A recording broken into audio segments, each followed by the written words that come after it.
2. Se você quiser uma versão impressa dessa obra, por favor visite bit.ly/primeiros passos Asatru. 3. Primeiros passos na Asatru.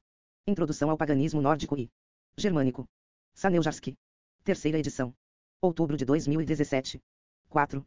5. Asatru e Liberdade. asatrueliberdade.com. 6. Em agradecimento a todos os que me auxiliaram no paganismo. Todos os que me acompanham e para que possamos construir uma tradição pagã germânica forte e independente, firme sobre suas próprias bases e visão de mundo. 7. 9. Bem-vinda, ó, ao paganismo germânico. Então você está querendo conhecer o paganismo nórdico, e está cheio de medos, incertezas e questionamentos, tais como, o que é Asatru? Por que eu deveria me aproximar de uma religião morta? O que o paganismo tem a oferecer? São tantas e tantas perguntas no início, mas, ao final dessa nossa breve e superficial exposição, pretendo responder, de maneira provisória, pelo menos, essas 3 questões. Não sei como você chegou aqui, só espero que seja bem-vindo. Pelo menos por enquanto. Você está lidando com uma religião reconstrucionista, o que significa que não existe uma instituição oficial reguladora e dogmatizada, mas bebemos nas fontes de estudos arqueológicos, literários, linguísticos, etc., para construir um corpo de ideias que possamos seguir, em vista de restaurar, tanto quanto nossas fontes permitam, um sistema de crenças, rituais, valores e visão de mundo o mais aproximado possível dos antigos povos germânicos, no nosso caso, em especial dos nórdicos islandeses. Os povos germânicos são um grupo linguístico-cultural, e não biológico ou genético, que pertence aos indo-europeus. Os povos 10. Indo-europeus que possuem descendentes desde a Ásia até a Europa, em seus vários idiomas e culturas, não sendo a biologia o principal fator de sua diferenciação, tanto dentro dos povos indo-europeus entre si, como os latinos, germânicos, gregos, etc., quanto em oposição aos não indo-europeus, como os povos africanos, indígenas, sino-asiáticos, etc., uma vez que geneticamente os grupos não possuem grandes variações entre si. Os germânicos surgem por volta de 1800 anos antes da nossa era atual na planície norte alemã, chegando à Escandinávia durante a Era de Bronze nórdica, entre 1700 e 500 antes da Era atual, e mais ao leste europeu em 200 antes da Era Comum. Por onde passaram os germânicos aprofundaram e desenvolveram, de forma particular, o conjunto cultural que trouxeram dos proto-indo-europeus, assim como, por exemplo, também fizeram os romanos, celtas e gregos. Dessa forma, surgiu o que nos interessa. Nesses povos, seus valores éticos, costumes, ideias, mitos e religiosidade, além, claro está, de princípios de organização social, em que isso ainda seja válido para o nosso mundo atual. Não queremos fazer a roda da história voltar para trás. Entendemos que houve uma ruptura, iniciada no século IV com os godos e terminando por volta do século X, na Escandinávia, com o cristianismo, e tentamos 11. Recuperar tudo aquilo que for possível, seja a poesia, prosa, sejam resquícios arqueológicos, seja como povos letrados descreviam os germânicos, enfim, tudo aquilo que nos forneça pistas e hipóteses seguras sobre as quais basear a nossa compreensão e reconstrução dessa cultura em nossa sociedade atual. Diferentemente das religiões reveladas, não buscamos uma conversão compulsiva ou extensiva das pessoas para a nossa religião. Não precisamos usar nossa religião como método de amedrontar com um pós-morte horrível aqueles que não se encaixarem em nosso padrão moral. Por outro lado, manifestações artísticas contemporâneas baseadas na cultura nórdica, como o folk metal, como muitos filmes e seriados, também não devem ser tomados de maneira literal. Não que não possamos gostar disso, simplesmente não devemos confiar mais na arte, na criação artística que na compreensão científica acerca daquilo que tais povos foram. É, ainda, concordante com a definição que demos dos proto-indo-europeus como grupo linguístico-cultural e não genético, rechaçamos pontos de vista racistas sobre a religião. Assim, a Asatru, pronuncia-se ao Satru, é o reavivamento do paganismo germânico, buscando recriar com a maior fidelidade possível as comemorações e dia a dia desses povos, transportando-os 12. Para a nossa realidade prática. Apesar de Asatru significar algo como fé nos Aesirela, apesar de politeísta, é muito mais que o culto de um grupo X ou Y de divindades, em oposição ao monoteísmo ou outros politeísmos. Envolve uma prática ritual, uma visão de mundo, uma lógica e um conjunto de valores que perpassam e recriam toda a vida de seus praticantes. A palavra Asatru surge a partir do movimento reconstrucionista liderado pelo fazendeiro, skald, poeta e estudioso islandês Sven Bjorn Bentenson, sendo fundada a Asatru Arfelag, Associação Asatru, em 1972, após longo período de atividades basilares, tendo seu reconhecimento pelo governo islandês em 1973. Entremos agora na religião em si, buscando uma definição que, apesar de não ser aprofundada, pelo caráter introdutório desse texto, tenta levantar as principais perguntas que quem se aproxima pode se fazer para ajudar a compreender melhor as coisas em nosso meio. Algumas palavras centrais e sua história. Antes de mais nada, vamos clarificar alguns termos que você verá com frequência. Paganismo, que pode ser definido como religião 13. Em que se cultuam muitos deuses, etnicismo, gentilidade, gentilismo, politeísmo tem sua origem no latim paganus, que era a forma como o povo das urbes, cidades, referiam-se aos povos que permaneciam na antiga religião mesmo após o início da expansão do cristianismo em Roma. Significava algo bem próximo do caipira, alguém supersticioso, com um sistema de crenças arcaico. Muitos, todavia, preferem o termo inglês heathen, cognato do nórdico antigo e do alemão eid, e designa o mesmo tipo de pessoas, mas dentro do modo de ver germânico. As palavras heathen e heathenism, referem-se, assim, ao paganismo sob o modo de ver particular dos germânicos, em oposição ao paganism, uma forma mais genérica, que englobava as crenças pagãs de todos os povos. Muitas pessoas criticam o uso do termo pagão por acreditarem ser de origem cristã, o que não é o caso. Paganismo só se torna um insulto muito tempo depois de sua origem, graças à conversão de Roma. As próprias palavras em entre os nórdicos e entre os anglo-saxões, que são outro povo germânico, da onde Hida vem, também foram usadas como insulto após a conversão das elites germânicas. 14. Cabe citar ainda que existem várias correntes de paganismo germânico. Embora os reconstrucionistas mais experientes prefiram o termo Hida, alguns ainda dirão-se ser Asatruaris, singular. Asatruar. A seguir, alguns nomes de outros grupos e ideologias que supostamente tentam reconstruir o paganismo dos povos germânicos, e alguns têm um histórico bastante sujo de envolvimento com racismo, mas é importante que sejam apresentados.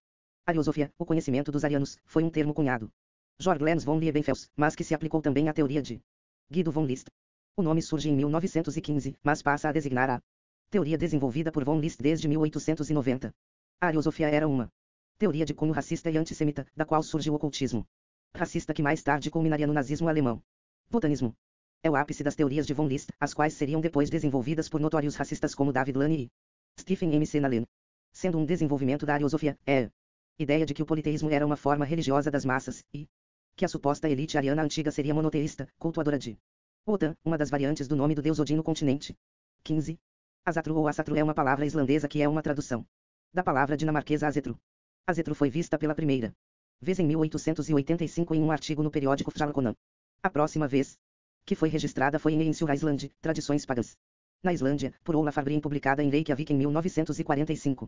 O odinismo está fortemente ligado no seu surgimento ao romantismo, militarismo e nacionalismo germânico dos fins de século XIX e o início do XX, tendo um forte caráter político e antissemita em sua origem. Sendo uma variação do wotanismo de von List, foi iniciado pela dinamarquesa Elsie Christensen, nos Estados Unidos, a partir de sua organização Odinist Fellowship, em 1969. Ela era casada com o ativista nazista H. Alex Christensen. Elsie Christensen teve um longo histórico com movimentos que disseminavam a superioridade e separação racial desde a Dinamarca, e a Odinist Fellowship em toda a sua história permaneceu ligada a tais ideias. O irminismo foi um termo pela primeira vez usado em 1908 por Carl Maria Willigut, um teórico da ariosofia, em sua obra Nilm Gebotgats. O termo faz menção ao lendário líder Irminol Arminius, o qual significava grande, e estava associado também ao Irminsul saxão. Em 1933 Willigut entra em contato com Heinrich Himmler, e passa a dirigir o departamento de pré-história da SS. 16. Nazista. Em 1936, Willigut descobre vários locais na Alemanha que supostamente seriam povoações de Christ, figura semi-messiânica associada ao irminismo, bem como locais místicos ou cartos, como em Kalefeld, onde se encontraria o ponto de coração de um suposto Balder crucificado. Willigut colocava a origem do irminismo em 12 milênios antes da Era Comum, sendo que os germânicos só surgem 2 milênios AEC, e seus ancestrais culturais mais antigos, os proto-indo-europeus, em no máximo 8 milênios AEC. O botanismo de Guido von List e suas runas Armanen foram consideradas falsas e heréticas pelo irminista Willigut. Enquanto isso, a Asatruarfélag islandesa na década de 80 rompe ligações com todos os grupos pagãos fora da Islândia para evitar ter seu nome envolvido, direta ou indiretamente, com a extrema-direita e o racismo. Em 1976 Garman Lord rompe com a Seaxvika, uma variante da Vika dedicada aos anglo-saxões, e funda o Eodiskjelefa, crença tribal, mais conhecido como teudismo. O teudismo foi a primeira tentativa de reconstrução do paganismo anglo-saxão, e se baseia na ideia de recriar a organização tribal dos povos pré-cristãos. 17. Fornsir, nórdico antigo, Fyrsido, inglês antigo, Fornsed, sueco, são alguns termos para aqueles que consideram a religião muito mais que o culto a divindades, e se traduzem por antigos costumes. A Asatru em si carrega a noção de religião que é muito embasada na forma que o cristianismo nos faz entender religião. Pois nos tempos pré-cristãos a religião não era embasada puramente no culto às divindades, sendo mais a maneira, costumes, forma, visão de mundo das pessoas. Não à toa paganismo era chamado de gentilismo ou etnicismo. O paganismo literalmente se referia a um conjunto de atitudes passadas de geração para geração e não simplesmente a um culto de deuses. Vale ressaltar que apesar das origens de alguns dos movimentos supracitados, a Asatru e o paganismo nórdico ou germânico em geral não são ligados direta ou indiretamente ao racismo, nazismo e extremismos afins. Existem sim, todavia, grupos que são ligados a tais ideias assim como em qualquer outra coisa que eles usem. A religião para embasar suas ideias não difere, por exemplo, do fato de extremistas cristãos terem fundado a KKK. Isso não torna todo o cristianismo igual a KKK. Em todas as religiões, infelizmente, existem extremistas barulhentos em oposição às várias pessoas que as levam seriamente. 18. Com o passar do tempo, percebemos que mesmo entre os povos germânicos não podemos falar de um paganismo de maneira estática. Isso porque para os diversos povos germânicos durante a história a religião se modificou, adaptando-se ao ambiente no qual se inseria. A religião dos anglo-saxões não é a mesma dos noruegueses, que não é a mesma dos suecos, que não é a mesma dos islandeses, que não é a mesma dos suevos, que não é a mesma dos visigodos, lombardos ou qualquer outro povo germânico, mas mais que isso, mesmo dentro de cada um desses povos, cada tribo tinha sua própria maneira de executar os ritos. Além de tal fato, a religião do século X não é a mesma de períodos anteriores, sendo que o paganismo assumia formas diversas em cada período do tempo.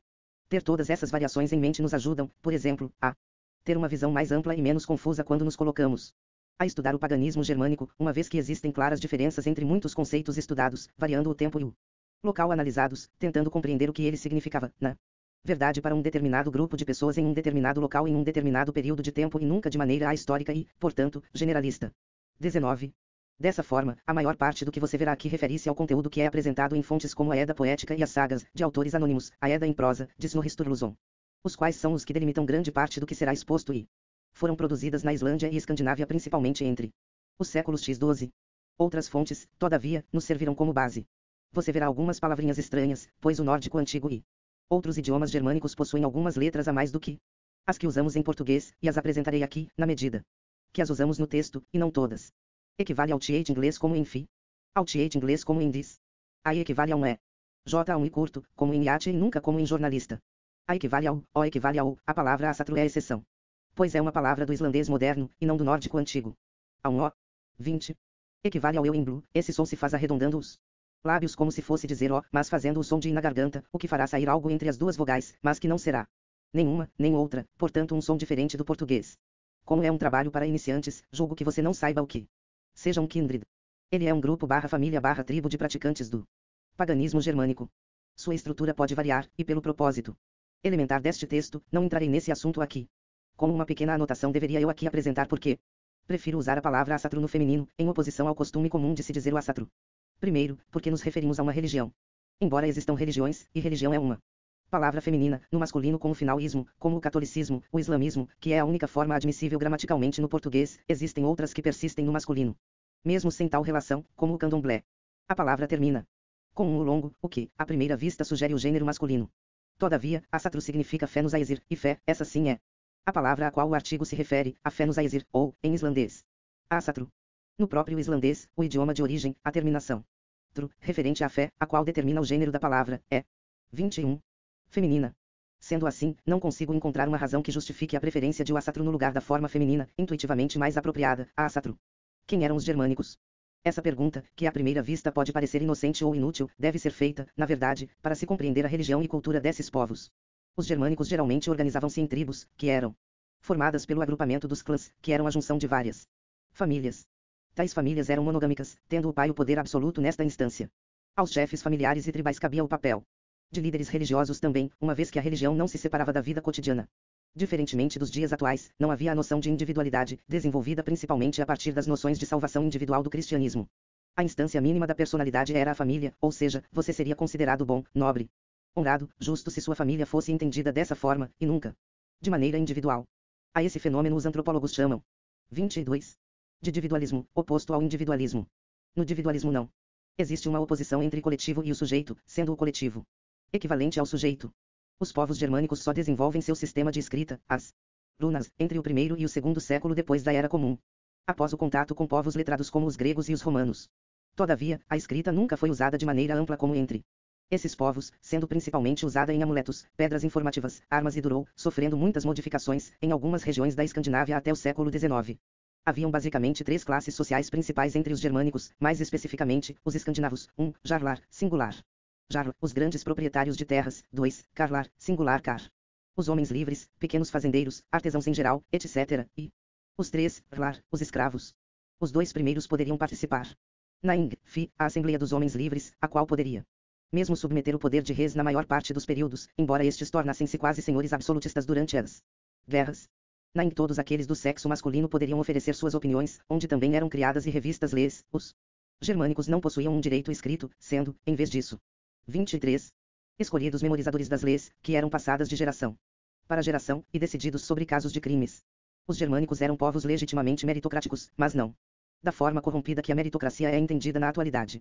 Seus líderes, conforme relatado por Tácito, guiavam pelo exemplo, pela coragem e pela abnegação pessoal, e não meramente pela autoridade. Uma das grandes vantagens militares dos germânicos ao enfrentar Roma foi justamente que sua cultura não era baseada nos títulos mas no mérito, sendo os atos pessoais extremamente valorizados quando fossem capazes de garantir o bem-estar e sucesso coletivo. Esses povos viviam basicamente da agricultura e pecuária, e enfrentavam invernos rigorosos, o que pode os ter ajudado a desenvolver uma maneira de viver tão centrada nas famílias e forte, para resistir às intempéries da natureza. Davam grande importância a valores como frir, paz, honra, reputação e sorte, veja mais sobre esses conceitos na obra Yaten Tribal. Do mesmo modo eram povos fortemente militarizados e guerreiros, lutando contra a natureza e outros povos sempre que isso se fizesse necessário, sendo todos os homens maiores de 16 anos recrutados para a guerra, quando ela acontecia. 24. Por fim, germânicos ou nórdicos. Bem, como tentamos evidenciar até aqui, os nórdicos não são senão um subgrupo dos germânicos. E dessa forma, quando falamos em germânicos, englobamos os nórdicos, embora o contrário não seja igualmente válido, já que os germânicos não se restringem aos nórdicos, mas também, entre outros, aos alemães e anglo-saxões. No diagrama a seguir apresentamos alguns dos principais povos germânicos e sua classificação. Tenha em mente que essa não é uma lista apontando para de quem cada povo descende, mas como são classificados. Tomando como exemplo os anglo-saxões, eles são povos germânicos insulares, que são parte dos povos germânicos ocidentais, que são em si parte dos povos germânicos. 25. O mundo para os germânicos. Segundo a antiga mitologia retratada nas Eddas, haviam 3 elementos essenciais antes do surgimento de nosso mundo: 1. O reino de fogo de Muspelheim, 2. O reino de gelo de Niflheim, e 3. Entre eles o abismo, o vazio de Ginnungagap. É relatado que assim as coisas permaneceram por incontáveis eras até que calor e frio começaram a se encontrar no abismo, e desse choque de forças surgiu, por fim, a primeira criatura, o gigante de gelo chamado de Ymir. 26. De Ymir nasceu a raça dos gigantes, além dos elfos e anões, todos brotando do corpo desse gigante primordial. Do gelo também surgiu a vaca Obla, que alimentou Ymir com o leite de suas tetas, a qual, enquanto lambia o gelo, fez nascer Buri, o mais antigo ancestral dos deuses. Bor, filho de Buri, junto com a giganta Vestla tornarão-se então pais de Oi, Odin, Vili e Vé. Estes 3 acabam entrando em conflito com Ymir, matando-o, e seu sangue inundou o espaço e matou quase todos os gigantes, sendo que os que sobreviveram foram morar em Jotunheim, onde permaneceram protegidos, exceto por episódios mais particulares, desde então. Embora muitas fontes apresentem uma dualidade, sendo deuses o lado ordenador bom em oposição aos caóticos maus gigantes, tanto os de gelo quanto os de fogo, tal dicotomia é falsa. Em vários casos os deuses buscam mulheres amantes entre os gigantes, são citadas negociatas entre deuses e gigantes, sendo o gigante de fogo Loki, inclusive, irmão de sangue de Oi através de um pacto, o que deve fazer-nos, de fato, não opor de maneira tão binária e maniqueísta deuses e gigantes Jotnar Ursar. Em alguns pontos, os buracos que temos nas narrativas são enormes. Por exemplo, sabemos que os nórdicos compreendiam que 27. 9 mundos sustentar-se-iam em torno da árvore do mundo, chamada Yggdrasil, um freixo que é então o centro do universo, e que seria queimada, de cima a baixo, no Ragnarok, a batalha final dos deuses. Haveria o esquilo Ratatoskr que ficaria levando recados de intriga entre a águia Raisvelgr, na copa de Yggdrasil, e o dragão Nigr, que mastigaria as raízes de Yggdrasil, sendo necessário que uma das Nornas, zelasse por essas raízes, atrasando assim o colapso do mundo. Não se assuste com o que não conhecer aqui, explicaremos tudo isso mais à frente. Fora isso, apenas podemos sugerir que Oi descobriu as runas após passar 9 dias e 9 noites preso a Yggdrasil. Não muito mais é nos dito dessa importante árvore. Todavia, os 9 mundos seriam: 1. Asgard, a terra dos deuses. Aesir e das deusas Asinjur. 2. Vanahir, a terra dos deuses Vanir. 3. Alfenir, a terra dos Ojosalvar, os elfos luminosos. 4. Migar, a terra do meio, na qual vivem os humanos. 5. Svartalfenir, alguns a chamam de Nidavellir, a terra dos Svartalvar, os elfos escuros, e anões, ou Dvergar. 6. Niflheim, a terra do gelo primordial. 7. Elim, a terra dos mortos. 8. Muspelheim, a terra do fogo primordial e, por último, 9. Jotunheim, a terra dos gigantes de 28. Gelo, Resir, Jotnar ou Ursar. Tais mundos não seriam incomunicáveis, havendo várias viagens dos seres de um para os outros. O nosso mundo, Migar, teria sido formado com os restos do corpo do gigante abismal Ymir. De seus ossos foram feitos os montes, de seu cérebro as nuvens, e com seu sangue rios e mares.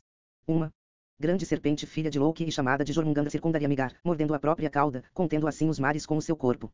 Das sobrancelhas de Ymir foi feito um muro que isolava os Jotnar do restante dos mundos. O nascimento do ser humano. Enquanto muitas criaturas nascem através de um processo de emanação semelhante à meiose, a partir de Ymir, ou dão a entender que poderiam estar num sono, preservados no gelo, como Ymir e Buri, os humanos teriam uma origem bem diferente. Os 3 filhos de Bestla e Bor, o filho de Buri, estariam andando por Migar certo dia, por uma praia, quando então encontraram 2 tracos, um de freixo, o outro de olmo, com um formato belo, agradável, e decidiram então aninhá-los. Oi soprou sobre ambas as árvores e as fez respirar, dando-lhes vida, ou alma. Vili, ou Ro. 29. Enir lhes concedeu raciocínio, enquanto Vé, ou Lodur, lhes concedeu o calor e os sentidos humanos. Ao Freixo nomeou-se Ascri. Foi o primeiro homem da raça humana. E ao Olmo nomeou Simbla e foi ela a primeira mulher. E assim, a partir desse primeiro casal, a raça humana se espalhou por Migar, segundo as Edas. Há ainda que se considerar aqui a versão proposta pela Rigsula. Embora ela não fale essencialmente da gênese do humano enquanto espécie, mas relacionado à sua organização social.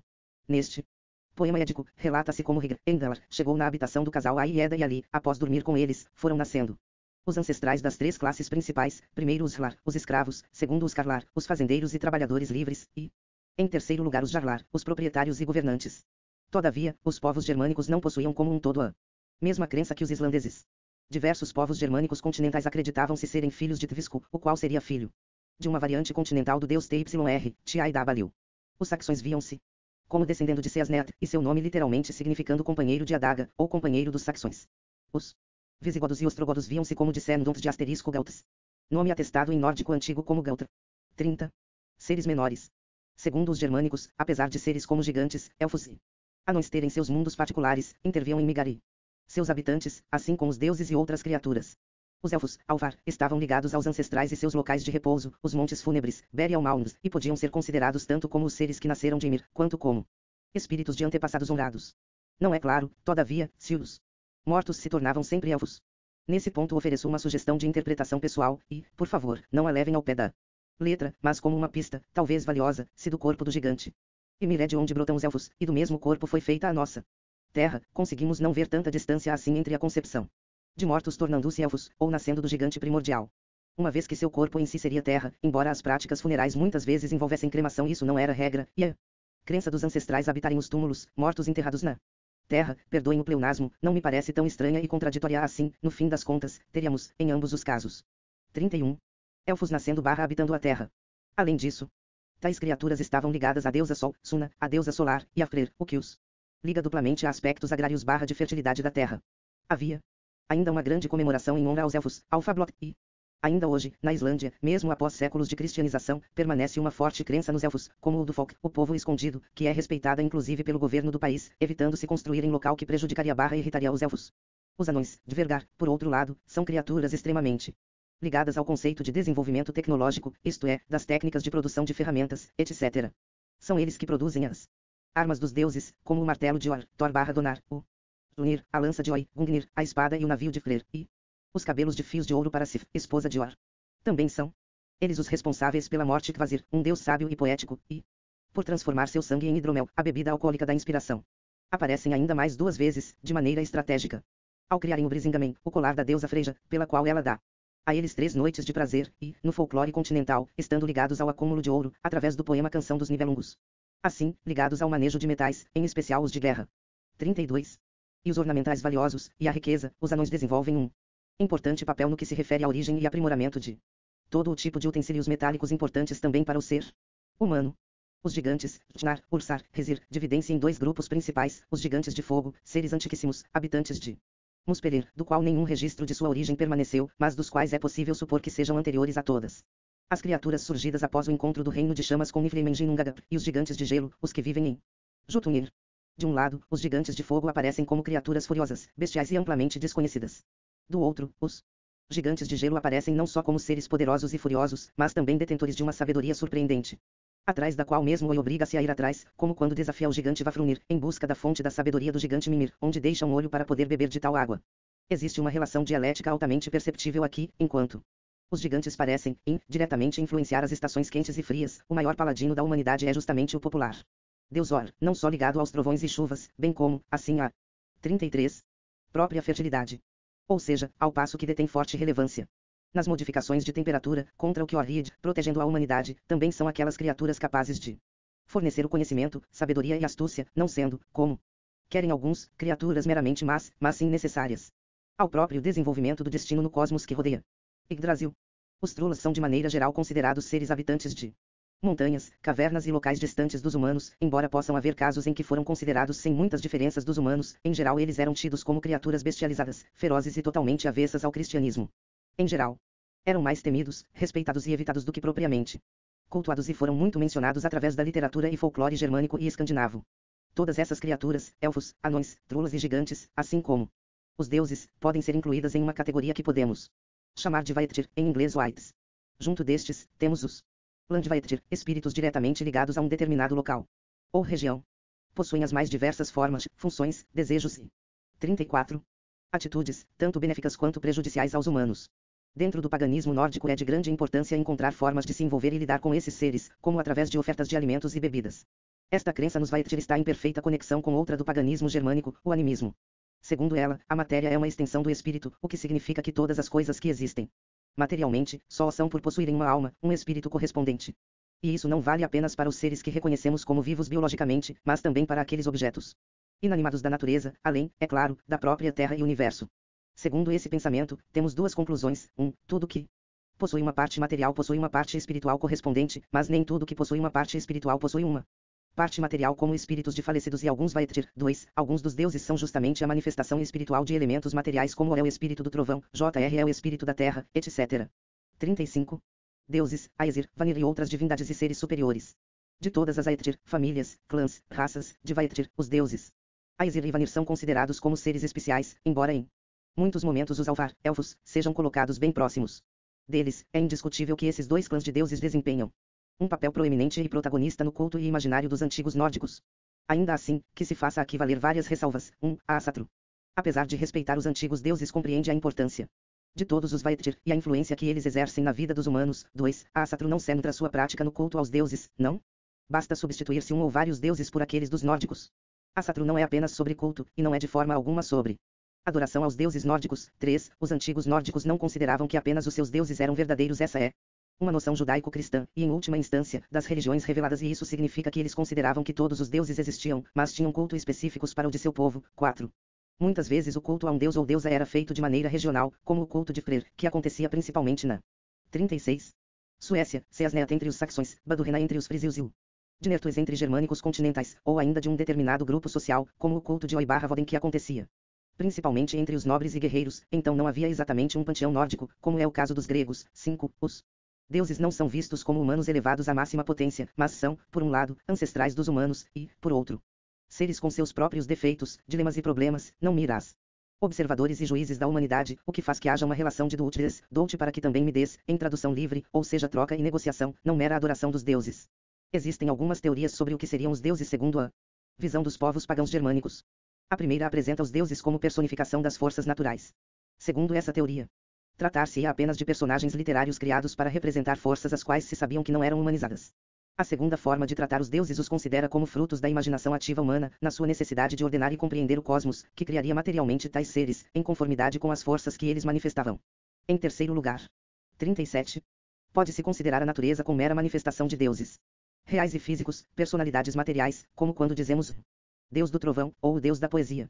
Eu prefiro, particularmente, a ideia que alguns acadêmicos antigos nórdicos professavam: os deuses são o espírito das coisas, assim como nós somos o espírito de uma determinada porção de matéria. Tal visão entraria em conformidade com o animismo, teoria de que todas as coisas, mesmo inanimadas, possuem um espírito, e consideraria, por exemplo, Or como o Deus trovão, ou seja, o trovão não seria uma característica ou algo que pertence a Or como uma ferramenta, antes, o trovão seria a maneira como Or se manifestaria e existiria, a maneira que ele teria para se fazer real, assim como nós o fazemos, através de nosso corpo material. No anexo I, ao final do livro, você poderá encontrar uma lista descritiva das características mais importantes de várias divindades germânicas, não apenas das tradicionalmente reconhecidas pela Asatru islandesa, nem muito menos de uma lista simplista, porém empobrecedora, das principais deidades dos antigos germânicos. 38. Concepção de tempo e ação. Esses dois conceitos são completamente interdependentes entre si, segundo os antigos povos germânicos. Em primeiro lugar, como na maioria das religiões pagãs, o tempo é visto correndo de maneira circular e não retilínea. O que isso significa? Para o cristianismo, por exemplo, o mundo não existia antes da vontade de Yahweh criá-lo. Assim, tempo e espaço não poderiam existir independentemente da vontade desse Deus. Somente quando acontece a criação é que espaço e tempo tornam-se possíveis, e assim, tudo o que disso deriva, inclusive a história. Assim, com o momento inicial da criação se inicia a contagem do tempo, que terminaria um dia, culminando no juízo final. Para o paganismo nórdico, o tempo é feito a partir da observação da natureza. Na natureza, as estações vêm e vão, a sol nasce e se põe, os eventos se repetem, as coisas reacontecem. Enquanto as religiões reveladas valorizam o extramundano, o milagroso, o incomum, o único, o paganismo celebra o que está próximo, o comum, o que acontece sempre, o plural, repetitivo, o ciclo. Esse é o primeiro aspecto que diferencia a noção de tempo pagã e a revelada. 39. Em seguida temos de considerar duas concepções centrais para os povos germânicos, WYRDRLG. Essas são concepções um tanto difíceis de exprimir se não comparativamente, uma vez que são realmente muito ligadas à forma como os germânicos compreendem e explicam a realidade através das palavras. Nos idiomas reconstruídos proto-indo-europeu, *wert, mudança, e proto-germânico, *veuran, o que acontece agora. Encontramos a origem da palavra WYRD, ainda assemelhada, por exemplo, ao termo Werdung, desenvolvimento, evolução, transformação, do alemão moderno. RLG refere-se às formas obrigatórias que regem o acontecimento das coisas. R significa princípio, origem e LG, lei. Significa literalmente lei original. Aquilo que foi estabelecido na origem. Também está ligado ao nórdico antigo forlag, que significa destino, meios de subsistência. A RLG é composta pelos nossos próprios atos e os de nossos ancestrais, e acredita-se que é dado a cada humano ao nascer, ou receber seu nome, pelas ancestrais femininas de cada família. Ou seja, é como uma relação de causa e efeito da qual jamais poderemos nos esquivar, sem antes modificarmos nossos atos. Não acredita-se em ruptura e escape da fatalidade das coisas que fizemos anteriormente. Aquilo que é, que existe, que acontece, só é dessa 40. Forma porque as condições preliminares para isso foram satisfeitas. Nada acontece por milagre. Nada acontece por acaso. Nada acontece por simples intervenção divina. Os próprios deuses estão submetidos às leis de seus RLGS. Passado e presente eram dois conceitos unívocos para os antigos nórdicos/germânicos, e o tempo não é visto numa divisão tripartite estática, embora, à primeira vista, isso possa parecer o contrário. Aquilo que é, que existe, engloba tanto o que aconteceu como o que está acontecendo exatamente agora. O que é agora não é. Sem o passado, e o futuro não poderá ser senão decorrência disso. Que é parece complicado. Vamos explicar como os nórdicos viam isso. Existem três Nornir, as três irmãs que são responsáveis por fiar o destino das pessoas como uma teia, usando os fios dos RLGS, os quais são fiados pela deusa Frigg, uma Asinjur, a esposa de Oi.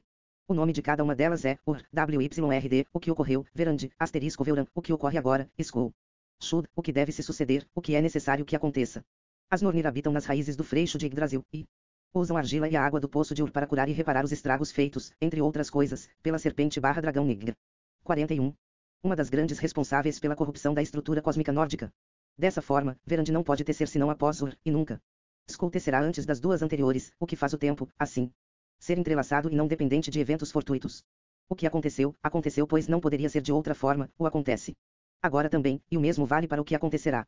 O destino, assim, fica completamente dependente das ações que cada um e todos executam, e o tempo não acontece senão como consequência necessária das condições dadas.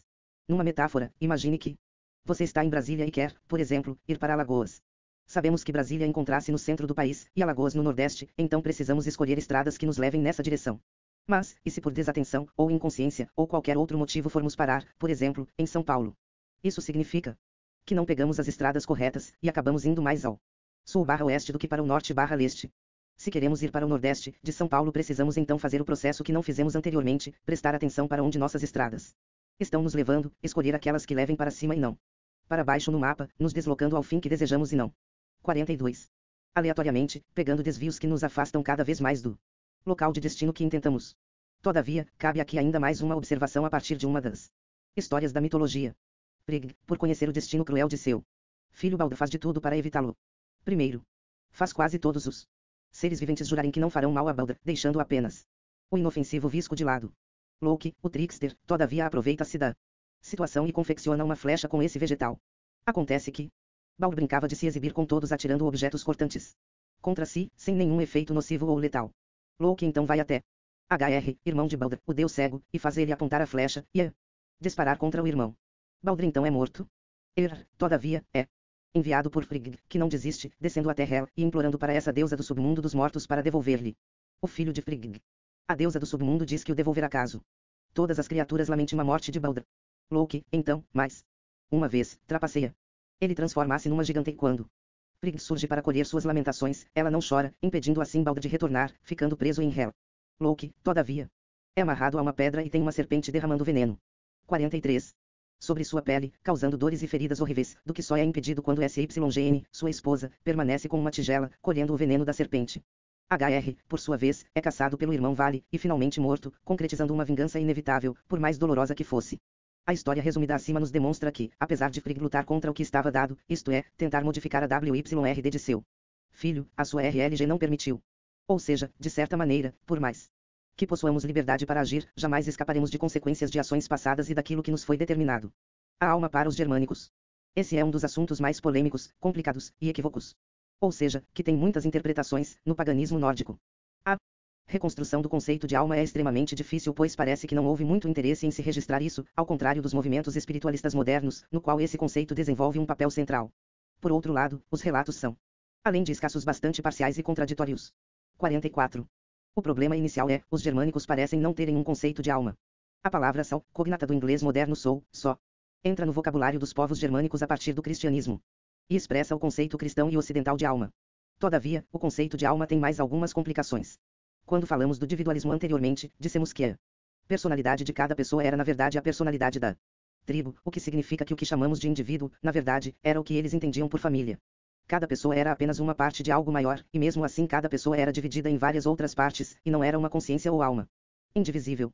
O que tínhamos, todavia, eram várias entidades ou seres quase autônomos, que, unidos, formavam cada pessoa. As partes da alma não eram exatamente partes, e só podem ser consideradas assim no mesmo sentido que cada pessoa é, ela mesma, parte de um grupo. O que de mais seguro podemos afirmar aqui é, os germânicos conheciam pelo menos 3 entidades básicas da alma, uma era a Fylgja, a outra a Amingja e a outra, por fim, era o próprio corpo material ou Likr. 45. O termo Fylgja significava orientação, espírito guardião feminino, espírito assistente em forma animal. A palavra Amingja, do nórdico antigo, espírito guardião ou sorte, bom destino, ligava-se a termos como Ham far viajar na forma de um animal. Amast assumir a forma de um animal, forma, pele. Enquanto a Fylgja poderia representar o que de mais instintivo e bestial havia na natureza humana, por um lado, e, por outro, o animal protetor, mas não no mesmo sentido dos animais xamânicos, se materializando e vasculhando o caminho que seu dono intenta percorrer, e é invisível para o seu dono, exceto em casos de morte próxima, sendo então um mau agouro ver a própria Fylgja. Geralmente ver a própria Fylgja é sinal de azar, e morte iminente.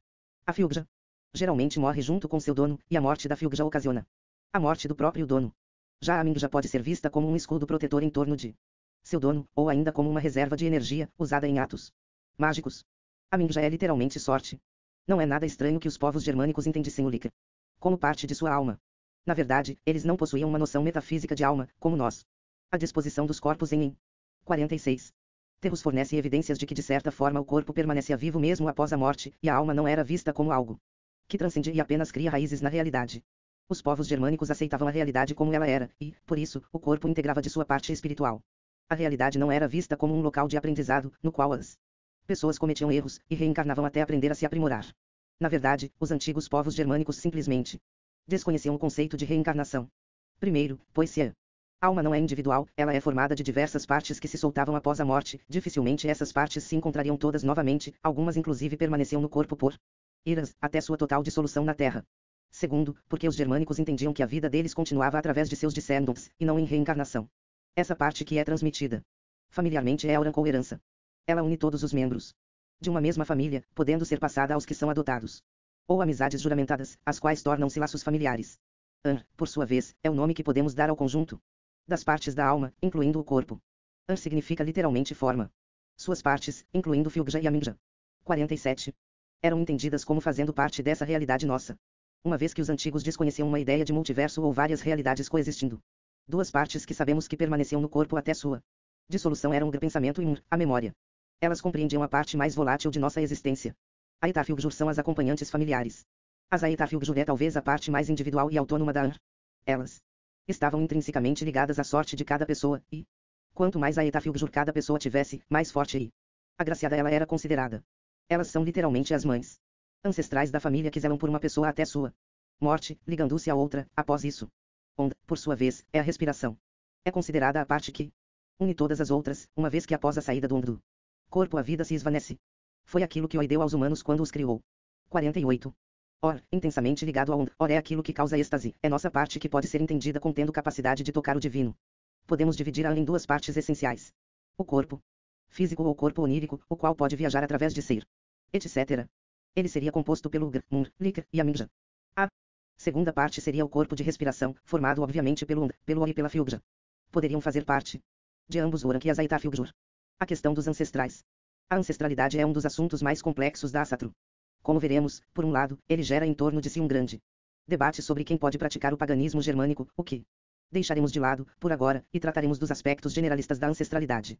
Por outra parte, a ancestralidade gera tanto os debates acima apresentados sobre o destino e alma dos vivos, quanto sobre o pós-vida, ou pós-morte, que lidaremos mais à frente.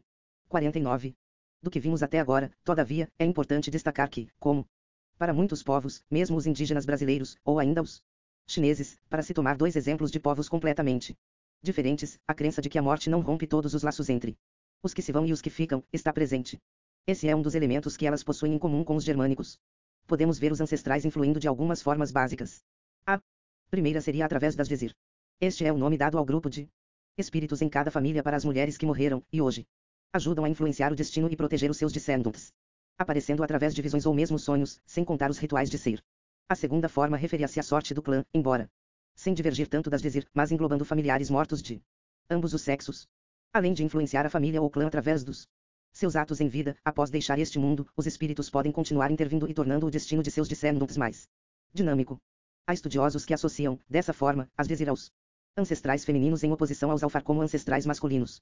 Fato interessante que corrobora com essa ideia é o fato de que Freyja seria a regente das Vezir, enquanto seu irmão Freyr é o senhor dos elfos, Alvar. Desta forma o clã era na verdade não só 50, composto dos que estão vivos, mas de todos os que os antecederão, sendo que muitas vezes os ancestrais poderiam ser grandemente responsáveis pela boa ou má sorte nas colheitas e na economia rural da época. Isso pede uma explicação e levanta uma questão. É necessário dizer, aqui, que para os germânicos a morte não era de maneira alguma uma coisa assustadora, como virá a tornar-se com o cristianismo, diante da dualidade entre paraíso versus inferno. A morte é uma continuação necessária da vida, para as partes autônomas de nosso espírito, ao mesmo tempo que jamais deixaremos este mundo enquanto nossa linhagem permanecer, uma vez que vivemos através de nossos descendentes, e nossos antepassados se mantiveram vivos através de nós, passando a orar geração por geração. A morte, exceto por uma questão de exceção, não estava embebida numa noção de punição. O mundo dos mortos e vivos são mais que dois momentos, duas fases da vida da alma, na verdade são duas partes indissolúveis, interdependentes que se influenciam, e do qual a visão de mundo germânica não tem senão uma noção bem rasa de separação e distinção. O contato com os mortos não era raro, seja através das visões em visitas a túmulos, o fato de dormir/sentar-se em túmulos como 51. Forma de buscar contato com os que já estão do outro lado, etc. A morte era mais fascinante do que assustadora, e essa concepção, não há dúvidas, era uma das mais importantes para os antigos povos pagãos, ela era o sustentáculo das virtudes, da honra, da coragem e ousadia destes povos. A questão que é necessária levantar, por outro lado, é a seguinte. Se não há uma barreira claramente definida entre a vida antes e depois da morte, e os mundos dos mortos e dos vivos se influenciam mutuamente, estão lançadas as bases para estabelecer uma relação, da mesma forma que com os Landvaetir, elfos e deuses, e esta será chamada de culto aos ancestrais. Dentro do paganismo germânico moderno, o culto aos ancestrais ocupa um lugar de importância inquestionável. Daremos, todavia, apenas alguns esboços de como ele pode ser realizado, pois existem diversas maneiras, e cada um pode aprimorar a prática conforme as próprias necessidades, não havendo, como em nada dentro do paganismo reconstrucionista, nenhum padrão extremamente rígido sobre o assunto. Você pode criar um altar para os seus ancestrais. Colocar fotos, imagens, tanto deles como de coisas que eles gostavam. Você, se 52. Possível, pode pôr ali também coisas que a eles pertenciam e das quais eles gostavam. Um relógio, fios de cabelo, um par de brincos, não importa. Toda e qualquer coisa que possa atrair a atenção do ancestral em questão, mas também ajudar você a se lembrar dele. Para alguns talvez isso possa ser difícil, mas lembre-se, para os ancestrais honrados, não há medo nem dor na morte, apenas para os que ficam. Por isso devemos nos lembrar e nos aproximar desses ancestrais, com orgulho e sem dor, nós só perdemos aquilo que nunca tivemos ou nunca foi parte de nós. Nesse altar então, você pode cultuar tanto ancestrais em geral quanto as suas Vezir. Busque tantas informações quanto possível sobre os seus ancestrais. Reconstrua a sua árvore genealógica, mas não apenas com dados frios e objetivos. Tente descobrir do que os ancestrais gostavam, se houver vivos que tiveram contato com eles, o que preferiam comer, o que lhes agradava fazer, músicas que gostavam, etc. Reúna essas pessoas, as reconstrua na sua mente. Esse trabalho, aliás, é muito importante para a história da sua família e ajudar todos, mesmo que não sejam pagãos, a recuperar os laços e história pessoais.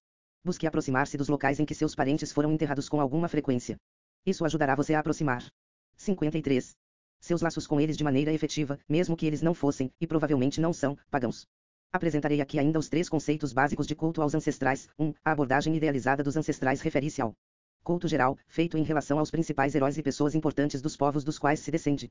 Por exemplo, estudar, compreender e ter imagens de pessoas que foram importantes para o seu povo e você, como, para os que possuem ascendência europeia, Ragnar Lodbrok, ou Zumbi dos Palmares e Malcolm X.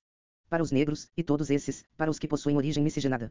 2. A abordagem de identidade cultural visa reviver e preservar os costumes e tradições dos povos dos quais sua família e você se originam.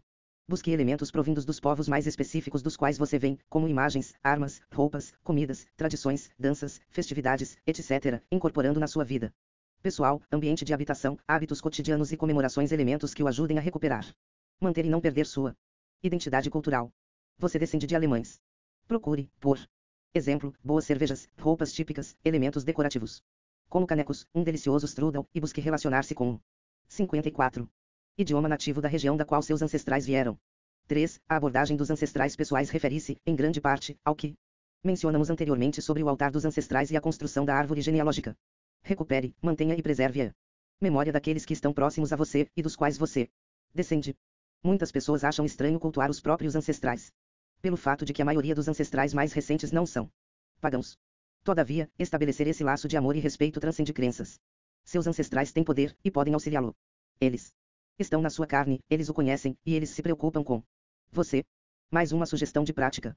No altar, com as fotos de seus ancestrais, e objetos que os pertencerão, você pode colocar um copo com água, acender uma vela, e então começar a invocar os seus ancestrais, os chamando pelos nomes 3 vezes, cada um deles, e então chamando assim todos os quais você puder se lembrar. Após chamá-los, agradeça-os pela sua presença, e lhes oferte a água, sua pureza e frescor, bem como o 55. Calor do fogo, em memória do tempo em que o fogo protegeu nossos ancestrais mais distantes, e ainda hoje é um elemento essencial em todos os lores. Conte-lhes então sua vida, suas tristezas e alegrias, e peça ajuda se julgar necessário. Repita isso por 7 dias num mês. A vela pode ser apagada após o final do rito, ou permanecer acesa. A água pode ficar no altar para evaporar naturalmente, e ser trocada ocasionalmente em alguns dias. Escolha sempre a mesma hora do dia, durante os 7 dias, para estabelecer essa conexão. Caso falhe algum dia, esquecendo ou errando o horário, comece novamente a contagem dos dias, até garantir que você conseguiu fazer 7 dias no mesmo horário. Caso precise viajar, realize o rito normalmente com uma vela e copo d'água onde estiver, mantendo apenas o cuidado de, caso haja fuso horário, realizar o rito na mesma hora do local de onde você saiu. E quando a morte chegar? Não me lembro exatamente o porquê ou quando comecei a investigar sobre as concepções de vida após a morte para os antigos povos germânicos. Todavia, se tem uma coisa que me incomoda profundamente é a divisão binária das noções de vida após a morte. Para os germânicos que alguns indivíduos que se intitulam 56. A Satruar apresentam, sonhando e só falando que vão para o Valu. E opondo a ele a morada de Hel como um local ruim, como se tratasse de salvar a alma indo para o Valu e cair no inferno indo para o Elir. Isso é uma noção cristã e nada possui de pagã. Já escrevi longos artigos sobre isso, e, desta vez, me deterei apenas a apresentar as principais ideias sobre os destinos das almas depois da morte, para os germânicos. Isso não pode ser feito sem uma breve ressalva. Aqui é um dos pontos onde a regionalidade dos cultos aparece em sua faceta mais importante. Cada povo possuía um conjunto de ideias e valores sobre o destino das almas após a vida, mas parece ter sido comum. Como apresentamos pela concepção de culto aos ancestrais, a crença de que os mortos não estavam no todo afastados dos vivos, em um local próprio e exclusivo para os mortos, habitando o solo, e podendo ser conectados através de suas tumbas. Ou, então, que a alma era mesmo dividida em partes que se separavam após a morte. Mas não há consenso sobre para onde as almas iriam, o que significa que pessoas com uma conduta similar, dependendo do povo, poderiam ser consideradas como tendo suas almas levadas para locais diferentes, porque era assim que seu povo acreditava. 57. O único ponto que parece passível de generalização é a ideia de que o morto de certa forma permanecia, se não habitando o seu túmulo, mas com um portal para o mundo dos vivos, através dele. A terra, o subterrâneo, o submundo era por excelência, a casa dos mortos, o que explica, em partes, sua influência sobre a noção de fertilidade. Alguns dos exemplos mais comuns de túmulos eram: por um lado, os montes fúnebres, onde os familiares eram enterrados em camadas que se sobrepunham, ou túmulos individuais, onde permaneciam com alguns itens valiosos e armas. Por outro lado, temos os túmulos em forma de barcos, ou mesmo os barcos reais usados como túmulos, em geral estes últimos recheados de riquezas. O primeiro tipo de túmulos representa a ideia de habitação permanente, o segundo, de uma viagem após a morte, através do próprio túmulo. Segundo a tradição dinamarquesa, a deusa Gefjon, a qual pode ser uma faceta de Freyja, seria responsável pelas almas das moças virgens. O palácio de Or, o Björnskirnir era o local daqueles que trabalhavam arduamente como Hlarikarlar pobres. 58. Aqueles honrados e que traziam benefícios e progresso para seu clã e tribo, em determinada região, acreditava-se irem habitar os montes de Elgafjel. É possível que então, em outros locais, as pessoas vissem um monte imponente como um local onde seus ancestrais habitavam após a morte. Hel, como um local, em geral era considerada a casa daqueles que morriam de forma natural. Todavia o Hel não é um equivalente de Hel. Essa palavra inglesa possui origem no nome da deusa nórdica, porém o seu conceito expressa o inferno cristão, como local de punição. A única punição que há em Hel é provavelmente uma noção tardia. Em Nastad, local à parte, habitaria a serpente negra, a qual mastigaria todos aqueles que eram considerados párias sociais, aqueles que quebravam o juramento, suas promessas, sua palavra, perpetuavam atos de traição, enfim, atos egoístas. e antissociais, perigosos e desestabilizadores dos clãs e tribos, que geravam penas de morte/banimento do Qin, sendo que a própria expulsão era, muitas vezes, considerada um castigo maior que a morte. O Hel é muito provavelmente o local que todos nós vamos após a morte. Ran, deusa marítima, por outro lado, seria a caçadora de homens, revolvendo os mares, jogando sua rede e puxando os navegadores. 59. Para o seu palácio submarino, onde reinava com seu esposo Aegir. Era, inclusive, comum navegar com ouro para agradá-los ao morrer no mar e conseguir alguns privilégios com eles. Vale lembrar a crença nas Matronae, continente europeu, e Desir, Escandinávia, que seriam a forma que muitas ancestrais femininas assumiam após a morte, ambas cultuadas, sendo inclusive encontrados altars dedicados às Matronae, bem como da ligação entre indivíduos ilustres que são relatados transformarem-se em Alvar. Elfos, após a morte, sobre o que não há como afirmar seguramente quais os requisitos para isso, e se figuras não reais tinham tal possibilidade. Como povos guerreiros, que davam uma importância social para a guerra muito forte, os nórdicos concebiam que ali, naquela carnificina e ambiente desolador, as Valkyrior, espíritos femininos, distribuiriam a morte e teciam uma teia usando cadáveres humanos. As Valkyrior muito provavelmente não pegariam todos os mortos, mas escolheriam os mais bravos na batalha. Elas eram vistas como seres horrendos e bestiais, e não romantizadas como Wagner apresenta, sendo ele o artista que muito influencia as noções que temos das Valkyrior no neopaganismo atual. As próprias Valkyrior são consideradas por alguns como dizer, subordinadas a Vanadis, diz. 60. Dos Vanir, Freyja, que tinha direito de escolher para si metade dos mortos os levando para o Folkvanger. A metade restante pertenceria a Oi, e tinha como destino o Salão de Valho, onde, provavelmente você já sabe, treinariam arduamente, sem descanso, sem prazer, durante o dia, e os mortos sendo revividos durante a noite, onde poderiam jantar e beber. É muito provável que corpos que não tivessem sido destruídos através de lesões corporais graves ou cremação não fossem considerados indo aos destinos de guerreiros. As únicas ressalvas que eu gostaria de fazer para finalizar esse assunto são, a profissão de guerreiro não seria garantia de se ir ao Valho, guerreiros poderiam morrer de doenças e acidentes, e as Valkyrior só os pegavam em campos de batalha, e não aproxime-se do paganismo germânico se você só quer ir ao Valho. Asatru. É sobre como aceitar a realidade, o mundo, viver uma vida de virtude, coragem, honra, entendendo que honra tem a ver com família e não apenas com o indivíduo, e valor e não sobre promessas. Após a morte, procure, para isso, a religião revelada mais próxima. 61. As noções de magia germânica. Apesar de toda a importância que os meios de comunicação em geral e boa parte da comunidade de paganismo nórdico e germânico em geral dão para os guerreiros, eles não foram o único elemento valioso nessa cultura. Embora bem pouco tenha nos restado das práticas mágicas desses povos, é possível distinguir 4 tipos de mágica que são distintas, mas interligadas entre si: o Tadeupa, que era a magia divinatória de predileção do futuro, o Gaold, onde a voz era usada para proferir sentenças mágicas, muito ligado à poesia, o Seir, a prática de viagem através do mundo dos mortos, e a magia rúnica, que se usava da escrita para dar poder a objetos e pessoas através da confecção de símbolos simples ou complexos. Todavia, os povos germânicos não possuíam uma palavra única para magia. A magia fazia parte da vida cotidiana, e não era visto como algo extraordinário. A magia era o uso das ervas corretas, das palavras corretas, dos rituais corretos, os quais se encaixavam e propiciavam a modificação sutil da realidade ou o auxílio em determinadas atitudes. 62. Entre os nórdicos, por exemplo, o ser e a divinação eram vistos como uma atividade comum, como qualquer outra, e seus praticantes eram conceituados, requeridos e remunerados pelo que faziam. As Tadeupa Konur, mulheres que praticavam Tadeupa, faziam viagens, atendendo seus clientes de maneira itinerante, dormindo e conversando com os membros de um clã, meditando e realizando predições sobre o futuro das pessoas do lugar. Muitos acabam confundindo o ser com xamanismo, mas são duas coisas distintas. O ser envolve basicamente o contato com os mortos que, como vimos anteriormente, não tinham uma clara fronteira delimitada em relação aos vivos e viajar por seu mundo, ou recebe-los no local das sessões. O ser difere drasticamente também das noções de mediunidade espíritas ou afro-brasileiras, uma vez que o conceito de incorporação de espíritos lhe é estranho, até onde as fontes são capazes de provar. Mesmo entre os Sami, povos não germânicos, não cristianizados mas que influenciaram e foram influenciados pela religiosidade nórdica, o conceito de incorporação é estranho, ao passo que possui peculiaridades. Também há semelhanças, o ser também poderia ser praticado usando-se cantos e barra ou tambores para se alcançar o êxtase, usava de cajado, e um local específico para se sentar e entrar em contato. 63. Com os espíritos, e, como o Galdra, poderia ser usado como forma de atacar terceiros. A magia era usada na guerra, e nunca foi deixada de lado em oposição ao uso frio das armas na batalha. Além dos trabalhos mágicos ou de bruxaria, era comum se desenhar runas em armaduras e armas, para se potencializar a força e defesa. Tenha uma vida ativa. É bom deixar o sedentarismo de lado, neste momento o autor está também falando consigo próprio. Com a nossa era digital, para a maioria das pessoas que moram nas cidades, torna-se um pouco incomum o contato com a terra, se sujar mesmo, com a natureza, com os animais. Não me entendam mal, eu não quero defender nenhum romantismo pela natureza ao estilo New Age. Mas percebo que muitas pessoas estão se tornando cada vez mais inaptas a viverem em condições não urbanas, dependendo de fast food, internet, em contato com animais, sem estar exercendo força, etc. Só que o Paganismo é antes de mais nada um culto da natureza e da vida. Sem isso, olhando para os deuses apenas como seres distantes e transcendentais, a percepção real do paganismo se escapa. 64. Fazer exercícios físicos, estar em uma forma saudável, não estou falando de estética magra, antes que me compreendam mal, ter resistência física ajuda muito a manter a saúde intelectual. Muitos gostam de simulação de lutas com espadas e escudos, ou outras mais comuns como boxe, muay thai, etc. Beber cerveja e hidromel é legal, mas em quantidades moderadas e que não propiciem a inércia e lassidão. Viagens, caminhadas no campo, desafios, natação, tudo isso te ajuda a sentir-se mais vivo, e é impagável.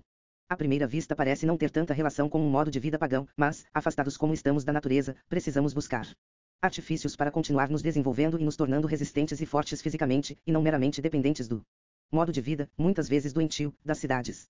É muito interessante também tentar escrever, fazer um blog, ou versos, crônicas, qualquer coisa desse tipo, mesmo que apenas em um caderno e sem mostrar para ninguém. Além de treinar o corpo para batalhas, os nórdicos adoravam contar histórias, cantar-os seus feitos e os de homens ilustres, e não eram de forma alguma encaixados naquele estereótipo ridículo de bárbaros barbados de elmos de chifres grosseiros, primitivos e incultos. A cultura de Iar. 65. Mânica era fortemente oralizada, cantada, e um aspecto muito importante da vida desses povos. O homem do norte não era apenas uma parte, em todos os seus atos podemos ver a completude, a sua diferença em relação à Europa cristã, que se julgava superior por sua religião e sistema de escrita, ética, coragem, verdade, honra, fidelidade, disciplina, hospitalidade, laboriosidade, independência e perseverança. Alguns lhe darão essa fórmula com 9 nomes e lhe dirão que isso basta. Não que estas não sejam virtudes louváveis, elas simplesmente não pertencem exclusivamente aos pagãos germânicos, ou aos vikingar, como alguns preferem. Vamos acabar com mais um mito aqui. Viking era uma atividade, uma profissão e não um povo. Existiam, sim, escandinavos e nórdicos que não eram vikingar e pasmem. Eles eram a grande e maior parte da população. Os vikingar eram meramente os navegadores, saqueadores e pilhadores, os piratas nórdicos. Já imaginou os ingleses sendo chamados de corsários? Pois é. Aproveitando o clima de abolição de preconceitos, voltemos ao assunto. Além de não serem vikingar, as 9 nobres virtudes não são um conceito antigo. 66. Vamos com calma. Eu não quero dizer que elas não foram conceitos retirados de leitura e estudo da literatura nórdica. Só que elas são, como qualquer tipo de mandamentos, insuficientes para guiar a conduta humana e, pior, para definir as condutas de todo um povo antigo. Cada povo possui sua visão de mundo, sua forma de entender a realidade. Honra, por exemplo, significa entre os povos germânicos algo extremamente diferente do que nós chamamos de honra. Como criação recente, século XX, e buscando obviamente uma importância esotérica, o 9 é o número tradicionalmente importante dentro da tradição nórdica, além de, é claro, ser diretamente relacionado com Oi, acabamos escolhendo apenas 9 nobres virtudes. Vejamos, por exemplo, o conceito de bom senso. O poema édico Avamau o cita claramente, e onde ele se encontra. Nessa lista, existem diversos valores que devem fazer parte de nós, como humanos. Numa época em que a sociedade flerta com o absurdo, como a nossa, um conjunto de valores como as 9 nobres virtudes é sim muito útil. Ele só não é suficiente, para um pagão germânico. Ele é só uma coleção de palavras que podem ser entendidas de todo e qualquer jeito. 67. Apesar de não podermos analisar com a profundidade que eu desejaria esse tema, o qual eu abordei mais detalhadamente na obra Eatentre Tribal, vou tentar te fornecer material suficiente para, pelo menos, não ficar perdido e ajudar a buscar um entendimento melhor sobre isso. Falaremos então sobre honra, sorte e frir. Apenas 3 conceitos, mas os analisaremos qualitativamente e não quantitativamente, tendo em vista que estão longe de definir, apenas por si, o que é ser pagão nórdico ou germânico, embora compreendam sem dúvida parte do centro disto. A primeira dificuldade que nós sofremos hoje em dia se refere a como colocar essas virtudes em prática. A ética dos povos pagãos estava estritamente ligada ao seu direito, e isso influenciava diretamente a maneira através da qual eles agiam. O nosso direito atual surge a partir de um outro tipo de lógica de compensação de prejuízos entre os seus membros, e uma outra forma de organização política, representada pelo sistema judicial romano e da sociedade que dele descendeu. Assim, a aplicação do conceito de honra não pode, a meu humilde ponto de vista, ser aplicado de maneira literal, a menos que você esteja disposto a pagar judicialmente o preço. Por isso, como não queremos aqui incentivar atos ilícitos, iremos adaptar tais noções de tal maneira que possam ser utilizadas em 68. Nossa sociedade, e o mesmo valerá também para o conceito de frir. A honra era o espírito do clã. Era a sua razão de existência. O conceito de honra envolvia a mútua proteção de todos os que estavam ligados pela família. Se um filho fosse morto, seu pai o vingaria. Se este estivesse velho, seria o irmão. O conceito de honra leva mesmo a casos trágicos. Citaremos aqui apenas novamente a morte de Balder. A tragédia da vingança de Vale contra HR não poderia ter sido de outra maneira. O nórdico se via impelido quase que automaticamente a proteger o seu kin, aet, ou família, e aquele que o prejudicou não teria outro destino senão aquele que compensasse pelo seu prejuízo. Mesmo que o assassino fosse um familiar, a vítima outro familiar, não restaria senão a vingança, ou, melhor, a compensação. Um pai que perdesse seu único filho e estivesse velho demais para enfrentar o agressor preferia a morte a uma vida sem honra. Mas a palavra também tinha muita força. A palavra era aquilo que criava acordos e juramentos, a palavra era o que se pronunciava em cantos para fazer-se galdra. A palavra não. Era um mero amontoado de sons. E quando palavras hostis eram proferidas contra si, o acusador deveria pagar o preço por isso também dessa forma, a honra tinha duas faces, ao mesmo tempo que 69. A honra agia como um princípio de proteção ou ordenador, tal a ferir a sorte, ela poderia gerar contendas entre gerações de famílias sem que nenhuma se sentisse compensada por alguma rixa da qual sequer poderiam afirmar com segurança a razão.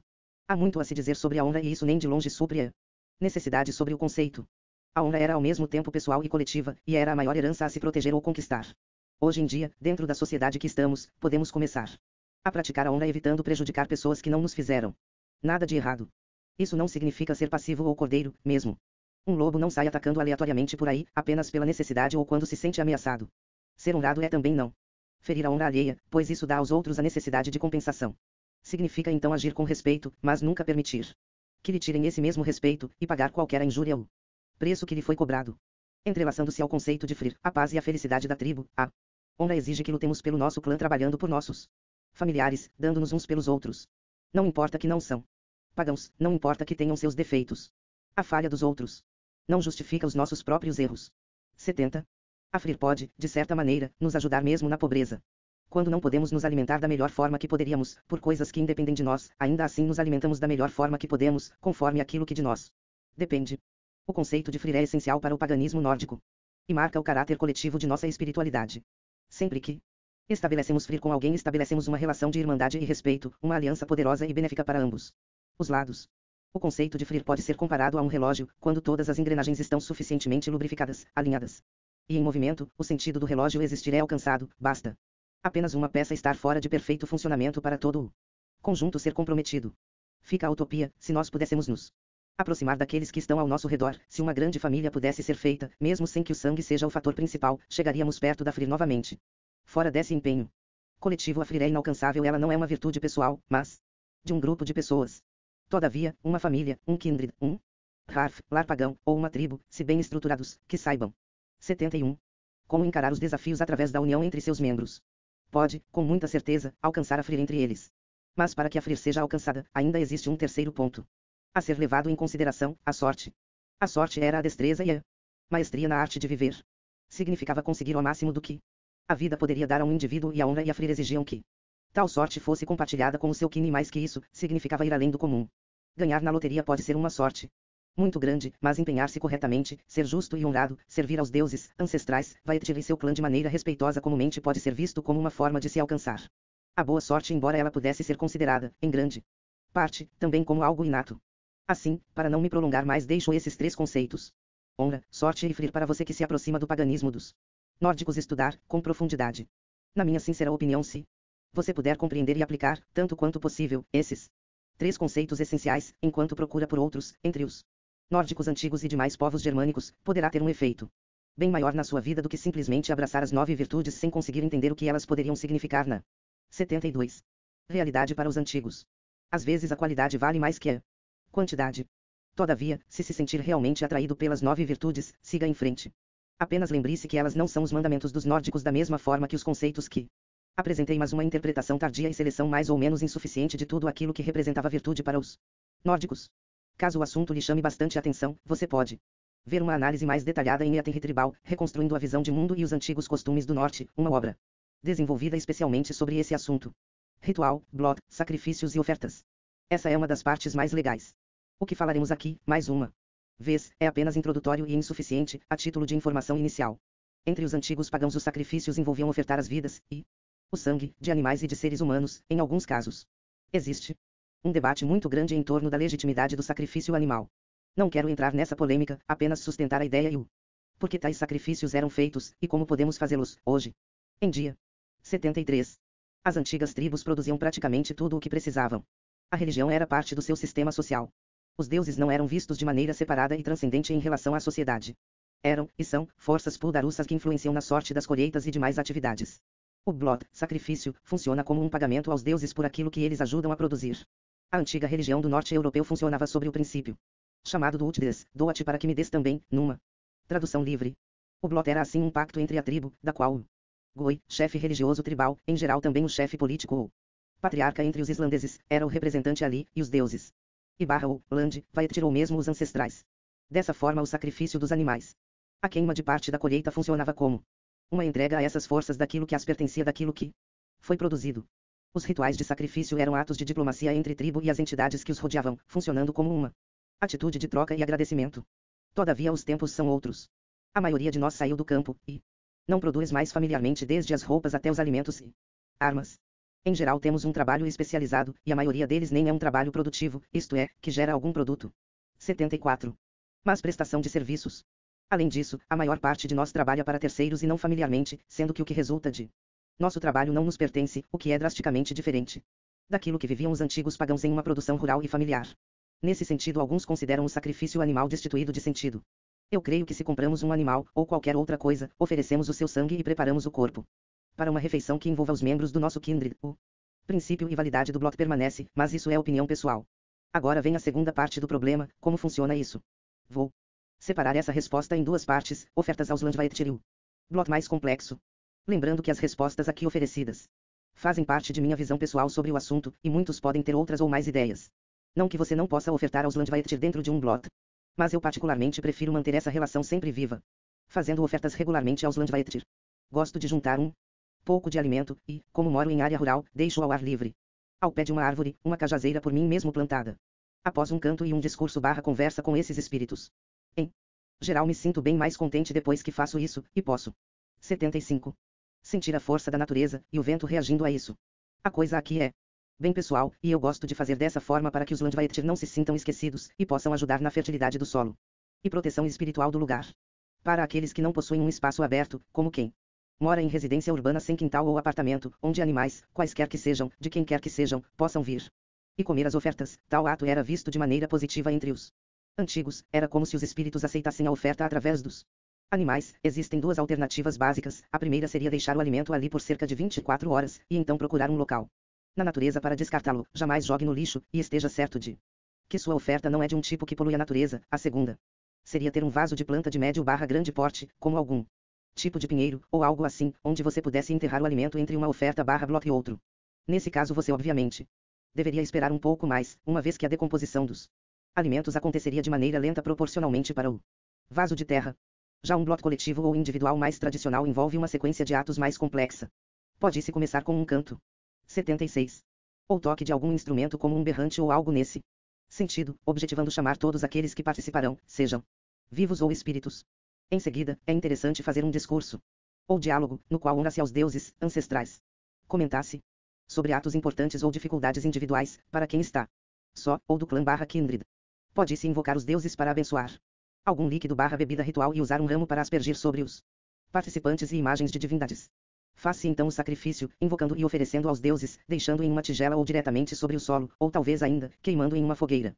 Você pode também incorporar um cibel ao seu blot, bebendo, pensando em coisas boas, e conversando com os participantes, lembrando de deixar cair ao chão também um pouco da bebida para os deuses, e ofertando a eles. É interessante que se passe o chifre ou copo de bebida coletivamente, mas também é bom ter um certo controle e lembrar-se que se está bebendo ritualmente e não recreativamente. Quando o chifre está em sua mão, você pode pronunciar um juramento sobre ele. O cibel em si pode ser um ritual específico, e separado do blot. É interessante fazer algum canto coletivo, recitação de poesias escritas ou escolhidas pelos membros presentes, contar-se histórias, enfim reviver. 77. A tradição antiga pode-se encerrar com um breve discurso aos humanos presentes, deuses, ancestrais e Landvættir. O ritual em si deve ser guiado pelo goi ou o líder do grupo. Já ao ele zela para que as regras do clã / kindred sejam mantidas, bem como a paz, frir, dos presentes. Quando um juramento sem sentido ou absurdo for pronunciado, ou ele pode negar-se, em nome do kindred, a aceitá-lo. Junto ao juramento durante o cibel pode ser incluído um SCYLD, ou encargo. Este encargo deve ser pago caso o juramento não seja cumprido, permitindo àquele que falhou restituir parte de sua honra. Ou ele pode registrar os juramentos em um livro, embora seja sempre preferível que eles sejam tão objetivos que possam ser lembrados mentalmente, como os antigos faziam. Procure escolher um local fixo para o blot, e que você possa usar sempre que houver uma comemoração. Geralmente é interessante um local aberto, em contato com a natureza.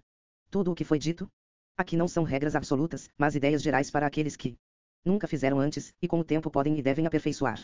Os rituais. 78. Caso você queira algo mais aprofundado sobre o assunto, por favor, procure pela obra Aetarbok, na qual apresentamos uma estrutura reconstruída para a prática ritualística para o paganismo na atualidade. Datas e comemorações. Bem, esse é um daqueles pontos mais problemáticos na Asatru. Quais são as datas corretas para se realizar um blot, sacrifício? O primeiro grande impasse é decidir sobre qual hemisfério você vai comemorar. Isso porque as estações e fenômenos climáticos acontecem em épocas diferentes na metade de cima do mundo, o hemisfério norte, e na metade inferior, o hemisfério sul. Por exemplo, o Jol, Mi Winterblot, são comemorados se usarmos os fenômenos climáticos do hemisfério sul na metade inicial do ano no hemisfério sul, mas no final do ano, no hemisfério norte. Alguns, mesmo estando no hemisfério sul, preferem usar as datas da parte norte do mundo, por acreditarem estar realizando nas mesmas épocas que os ancestrais. Aqui eu oferecerei as datas que eu utilizo em particular. Você verá que o calendário é uma coisa muito pessoal, que são baseadas no hemisfério sul, concordando assim com as nossas variações climáticas, o que era o objetivo das 79 religiões pagãs, religiões do campo, que comemoravam datas agrárias. Para mim, que moro em área rural, isso torna-se como uma necessidade, uma vez que a utilização das datas do hemisfério norte não concorda com as datas de plantio e cultivo da terra no hemisfério sul. A essa sugestão de calendário você pode anexar datas de nascimento e morte de pessoas importantes para você, sua família ou seu kindred. Não o tome de maneira absoluta e rígida, a ideia é apenas fornecer uma ideia e não te deixar perdido sobre o assunto. Fevereiro. 02 de fevereiro, Freifaxi, festa a Frei, ou Loafmais, festa do pão, em agradecimento às colheitas ceifadas. Essa data é comum no paganismo moderno, mas não possui referencial histórico real. Março. 20 de março, Harvest, princípio de outono e chegada de inverno. Ou Austablot. Abril. 80. 30 dependendo da tradição de abril, Veturnaetr, noites de inverno, fim das colheitas e bendição pelas entidades como elfos. Desirifrer, para a sobrevivência. Início da caçada selvagem. Maio. 30 de maio, celebração dos Aesir, festa em honra aos deuses dos homens. Junho. 01 de junho, dia de Ale, rei do inverno, marca o fim das estações de calor e começo dos meses de inverno. 21 de junho, Mi Winterblot, solstício de inverno. Início do inverno e renascimento da Sol. 23 de junho, Uli/Jol, festa em comemoração ao Ano Novo Nórdico e todos seus atributos. Celebração das mães, das Desir, pedindo bênçãos para o novo ano. Ano Novo Nórdico. 9 dias de duração. 24 de junho, festa de Vale, festa da família ou festa de vingança de sangue. 81. Julho. 4 de julho de 1924, nascimento de Sveinbjorn Bentenson, criador e primeiro Algeriagoi da Asatru Arfélag islandesa. 24 de julho, Arrablot, sacrifício ao ar, proteção para o inverno. 31 de julho, Desablot ou Alfablot, sacrifício das mães ou sacrifício dos elfos. Pedindo bênçãos como proteção, saúde e cura a estes seres femininos do clã. São louvadas as Desir e Desir, Valkyrjor e Nornir no Desablot, ou os elfos no Alfablot. É em geral uma comemoração privada aos familiares ou membros internos, não sendo aceitas pessoas de fora nesta ocasião, entre os antigos. Setembro. 22 de setembro, Eustra, equinócio de primavera. Início dos degelos, quando o mundo chora para o retorno da sol e sorri quando ganha poder cada vez mais. Ou Idunablot. Outubro. 82. 13 de outubro, Sumars da Golsigerblot, dia de verão ou sacrifício de vitória, sacrifícios ao Oi para assegurar a chegada do verão e as vitórias nas batalhas. 31 de outubro, Sumarmal, princípio de verão. Também chamado de noite de Valburga. Novembro. 02 de novembro, dia de finados. É uma ótima data para se aproximar, deixar ofertas e lembranças aos ancestrais, visitar seus túmulos, etc. 30 de novembro, festa dos Vanir, celebração aos deuses da terra e da natureza. Dezembro. 21 de dezembro, Misumarblot, sacrifício de meio de verão, solstício de verão. Festa de Balda. 24 de dezembro de 1993, morte de Sveinbjorn Bentenson, criador e primeiro Algeriagoi da Asatru Arfélag. 83. Asatru e ciência. Farei apenas uma breve passagem sobre esse assunto, pois muito ainda há de ser discutido sobre isso. Muitos aproximam-se da Asatru, não porque acreditem nos deuses ou algo assim, mas pela postura ética que a religião reconstruída dos germânicos pode oferecer. Principalmente porque a lore da religião evidencia contradições, obviamente, com o discurso científico sobre assuntos como criação do mundo, evolução das espécies, etc. Eu poderia fornecer uma teoria pessoal como o Big Bang foi a morte de Ymir, sendo assim o nosso cosmos material todo. Migar e os outros 9 mundos são dimensões paralelas, o que entraria em conformidade tanto com o discurso de surgimento do cosmos segundo a ciência, quanto evidenciar que, de forma absoluta, os deuses podem não ter criado o humano tal qual é, mas um antepassado que foi evoluindo progressivamente ao que somos hoje, ou coisas assim. Não o farei por 2 motivos. O discurso científico é feito a partir de uma forma de linguagem e pensamento estruturada de cerca de 200 anos para cá, enquanto o discurso mítico envolve uma forma milenar de pensamento e transmissão de conhecimento.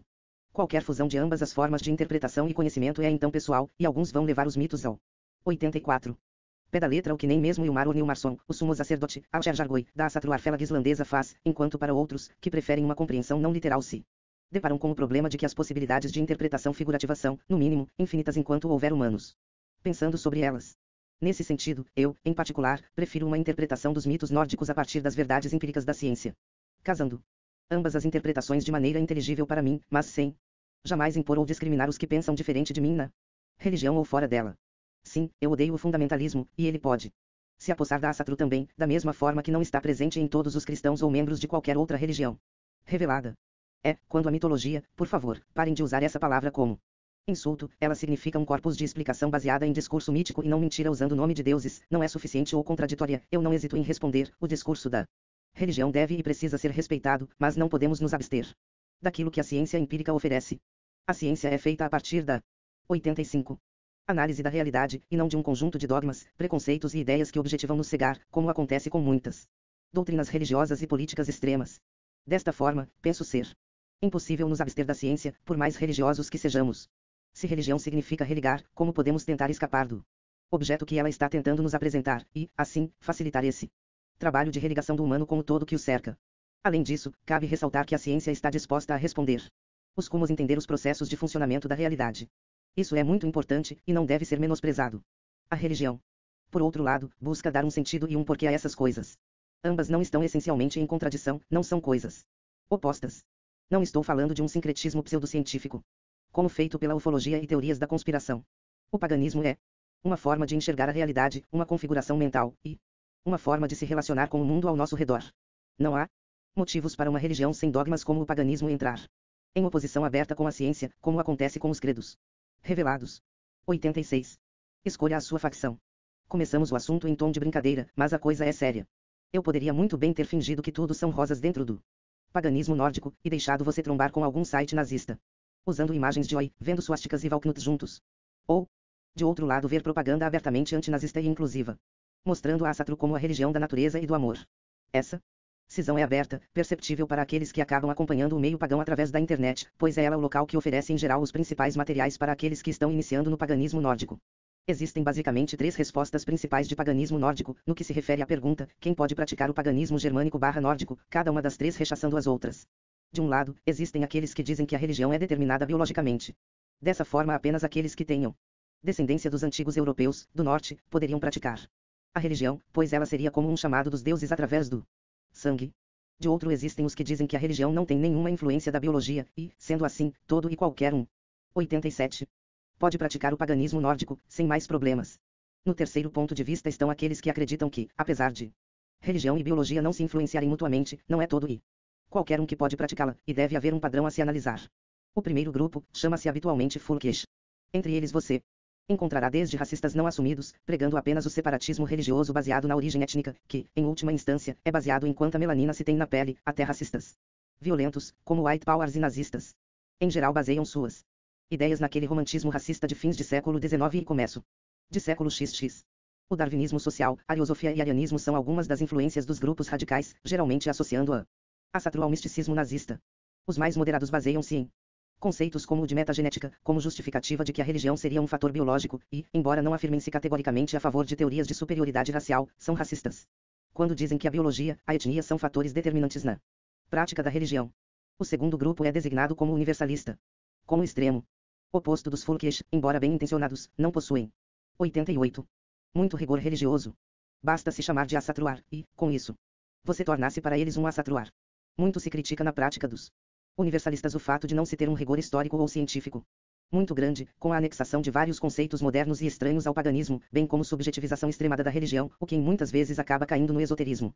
Para os universalistas não se deve desconsiderar ninguém de se chamar Heidan, Asatruar, pagão germânico, pagão nórdico, mesmo que essa pessoa faça um sincretismo de islamismo, cristianismo, Asatru, e astrologia, tudo junto, e chame isso, pura e simplesmente, de Asatru. O terceiro grupo é conhecido como tribalista. Ele não vai olhar para a origem biológica do indivíduo, mas para o que ele efetivamente conhece e pratica dos costumes pagãos. Se ele entende honra, coragem, se aquilo realmente faz parte da pessoa. Não é fácil como os dois extremos, um vendo se os praticantes são brancos, o outro admitindo todo aquele que queira adicionar qualquer tempero estranho a Asatru. Para os tribalistas o importante é o saber, viver e praticar, e essa não é uma coisa que se percebe com uma divisão binária, mas com uma real imersão do indivíduo na cultura germânica, buscando a compreender e reproduzir em sua 89. vida. O tribalismo parte do princípio verificado historicamente de que sim, era possível que pessoas não nascidas dentro da tribo fossem por ela aceitas, desde que tivessem se acostumado com seus hábitos e maneira de ver o mundo. É o que eu penso sobre o assunto. Não que eu pense que você seja obrigado a se posicionar politicamente a favor de uma ou outra, mas isso termina acontecendo. Quem não combate o que considera errado, acaba servindo de apoio a isso. Você poderá nunca se dizer universalista ou tribalista, mas, mesmo inconscientemente, acabará escolhendo preferencialmente materiais de um ou outro. Se estiver fugindo de fontes absurdamente falhas em seu conteúdo, ao meu ver, racistas ou racialistas. Com exceção de alguns kindred folks moderados dos Estados Unidos, em geral eles produzem material de qualidade bem duvidosa. A própria ciência refuta todos os argumentos em que genética e religião teriam algo em comum, de que ela pudesse ficar armazenada em nossos genes, como aquilo que determina a cor de nossos olhos, pele e cabelos. A religião pagã está indissoluvelmente ligada à cultura, e cultura é transmitida de maneira social e não genética. Embora eu acredite sinceramente que os universalistas são bem intencionados quanto ao seu objetivo, são pouco rigorosos com os 90 meios que utilizam, isto é, o que eles próprios definem por paganismo nórdico. Já os folks não se preocupam muito mais que com um conjunto de hipocrisias que chamam de religião dos ancestrais. Para eles basta você ser branco, falar qualquer jargão fanático pela raça ariana e apresentar os vikingar, os piratas dos povos escandinavos, como uma espécie de Peladinos da SS, tropa de assalto nazista, e está tudo bem, sem contar o quase monoteísmo e distorção fanática da figura de Odin, muito influenciada pelo Wotan alemão, que é, sem dúvida, uma divindade mais sanguinária que aquela dos nórdicos. Em ambos os casos procura-se ver o que não existia de fato nos povos germânicos e nórdicos, e enquanto uns veem magia e uma paixão meio hippie pela natureza, os outros só conseguem enxergar machados, elmos de chifres e guerras, se achando o povo superior. A estes eu digo, para quem quer fazer parte de um povo escolhido por um Deus, o judaísmo e o cristianismo estão aí para isso. Os tribalistas, todavia, buscam aquilo que realmente interessa a qualquer um que se defina hidden, a ação. É a sua experiência e seu conhecimento, é a sua dedicação para compreender e aplicar ao paganismo nórdico na sua vida pessoal. Para os tribalistas o que é efetivamente relevante é sua atitude e essência. Sem elas, não adianta boas intenções ou 91. Olhos claros e pouca melanina, você não estará fazendo o eatenismo como ele exige ser feito. Conclusão. Eu havia pensado esse texto com os argumentos mais elementares para o paganismo nórdico, de forma que reúne-se, em no máximo 8 ou 10 páginas, todos os assuntos básicos para você compreender o paganismo germânico e escandinavo na atualidade. Tal missão se revelou impossível para mim, mesmo tendo eu evitado me aprofundar e esclarecer mais sobre diversos temas. Mas, prezando pela qualidade do material, e não pela sua amplitude, decidi não reduzir nenhuma vírgula que julguei necessária neste texto. Me perdoem se ele ainda ficou muito longo, mas eu realmente gostaria de oferecer aos iniciantes algo que me ajudasse. Algo que eu mesmo não encontrei. Um pequeno mapa das ideias do que é o paganismo, sob diversos pontos diferentes, dos quais é impossível fugir ao se falar de uma prática séria e não uma brincadeira de RPG do paganismo germânico. Tentei aqui fundir o conhecimento objetivo que temos sobre o assunto, mas sem o que é característica de uma religião viva, 92. Escapar de preencher lacunas com meu conhecimento experimental pessoal. Todavia, tive o cuidado de sempre que o fiz, sinalizar que se tratava de opinião minha, do que qualquer pagão pode diferir sem nenhum problema para mim, para ele, ou o paganismo. Essa é a nossa religião, e, como diz o Alter Jargoy da Asatruarfela islandesa, o monoteísmo é uma verdade para as massas, mas o paganismo é muitas verdades para o indivíduo. No início deste artigo me propus a responder 3 perguntas, que seriam: o que é Asatru, por que eu deveria me aproximar de uma religião morta, o que o paganismo tem a oferecer. Chegou a hora então, agora que estamos mais familiarizados com o assunto, de respondê-las. A Asatru é um conjunto de ideias, valores, práticas, costumes e rituais. Ela nos ensina a encarar o mundo, vê-lo de uma nova forma, com coragem, determinação e sabedoria. A Asatru é a religião dos germânicos, em especial da Islândia, e não, pura e simplesmente, dos vikingar, ou seja, os piratas e assaltantes do norte. Aliás, a produção literária que nos chegou e possibilitou que pudéssemos recuperar algo do muito que se perdeu do paganismo dependeu, na verdade, de grupos sociais e pessoas que pouco ou nada tiveram com esses desbravadores guerreiros. 93. Que assustaram a Europa continental. A Asatru não é assim produto, pura e simplesmente, de uma cultura de guerreiros, mas, antes de tudo, de um povo sábio, e até harmônico para os padrões da época. Não consideramos possível ou nortearmos nossa prática no sentido de trazer o passado integralmente para o presente. Mas, antes de termos acesso a um passado do qual somos negados, muitas vezes, o conhecimento, desconhecendo assim a importância dele e de ideias que possam ser úteis, adormecidas nele, para a nossa sociedade e vida pessoal. Nesse sentido, a Asatru não é uma religião morta. Ela faz-se nascer num corpo novo, mas com um espírito antigo, com o espírito dos nossos ancestrais, o qual nós sentimos imenso prazer em honrar. Muitos valores importantes podem ser trazidos da Asatru para o nosso presente, e é por isso que nos interessa colaborar no renascimento da Asatru na atualidade. Nesse sentido, a Asatru tem a nos oferecer uma forma interessante de encarar essa aventura que é a vida. Responder essa terceira pergunta exigiria que eu moldasse a Asatru a alguma coisa que ela não. Eu convido você, que lê esse texto, a se dedicar ao estudo e vivência do paganismo nórdico. No anexo segundo, ao final do livro, apre. 94. Sento uma lista de boas fontes para você aprender mais, nesse início. É, assim, que você mesmo encontre a resposta a essa pergunta, dada pelos seus atos, pela sua conexão com o mundo, com os deuses, Vaetir, e, por que não, os seus ancestrais. Deixe que a Satru te mostre tudo o que pode ser conquistado quando você ergue a lança de Oi com coragem e atravessa os mares tempestuosos, desafiando o mar e os seus perigos, em busca da terra que há do outro lado. 95. Anexo I, lista de deuses e deusas dos germânicos. Vanir. Esse é o grupo de divindades em geral associadas a aspectos de fertilidade e trabalho da terra, provavelmente cultuadas a princípio pelos Carlas, e todos aqueles que se envolviam diretamente com o trabalho da terra.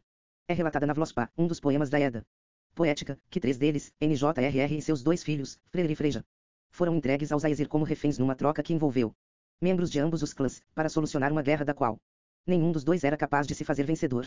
Não se sabe muito além disso dos Vanir, e inclusive supõe-se que essa história reflita uma guerra real entre as duas formas de culto na Escandinávia, da qual os que cultuavam os Aesir teriam saído vencedores. E incorporaram as 3 divindades mais importantes em seu grupo de divindades a se prestar culto. Nertues, por todas as suas características, é comumente associada aos Vanir. O nome Nertues é um perfeito desenvolvimento latino da palavra NJRR do nórdico antigo.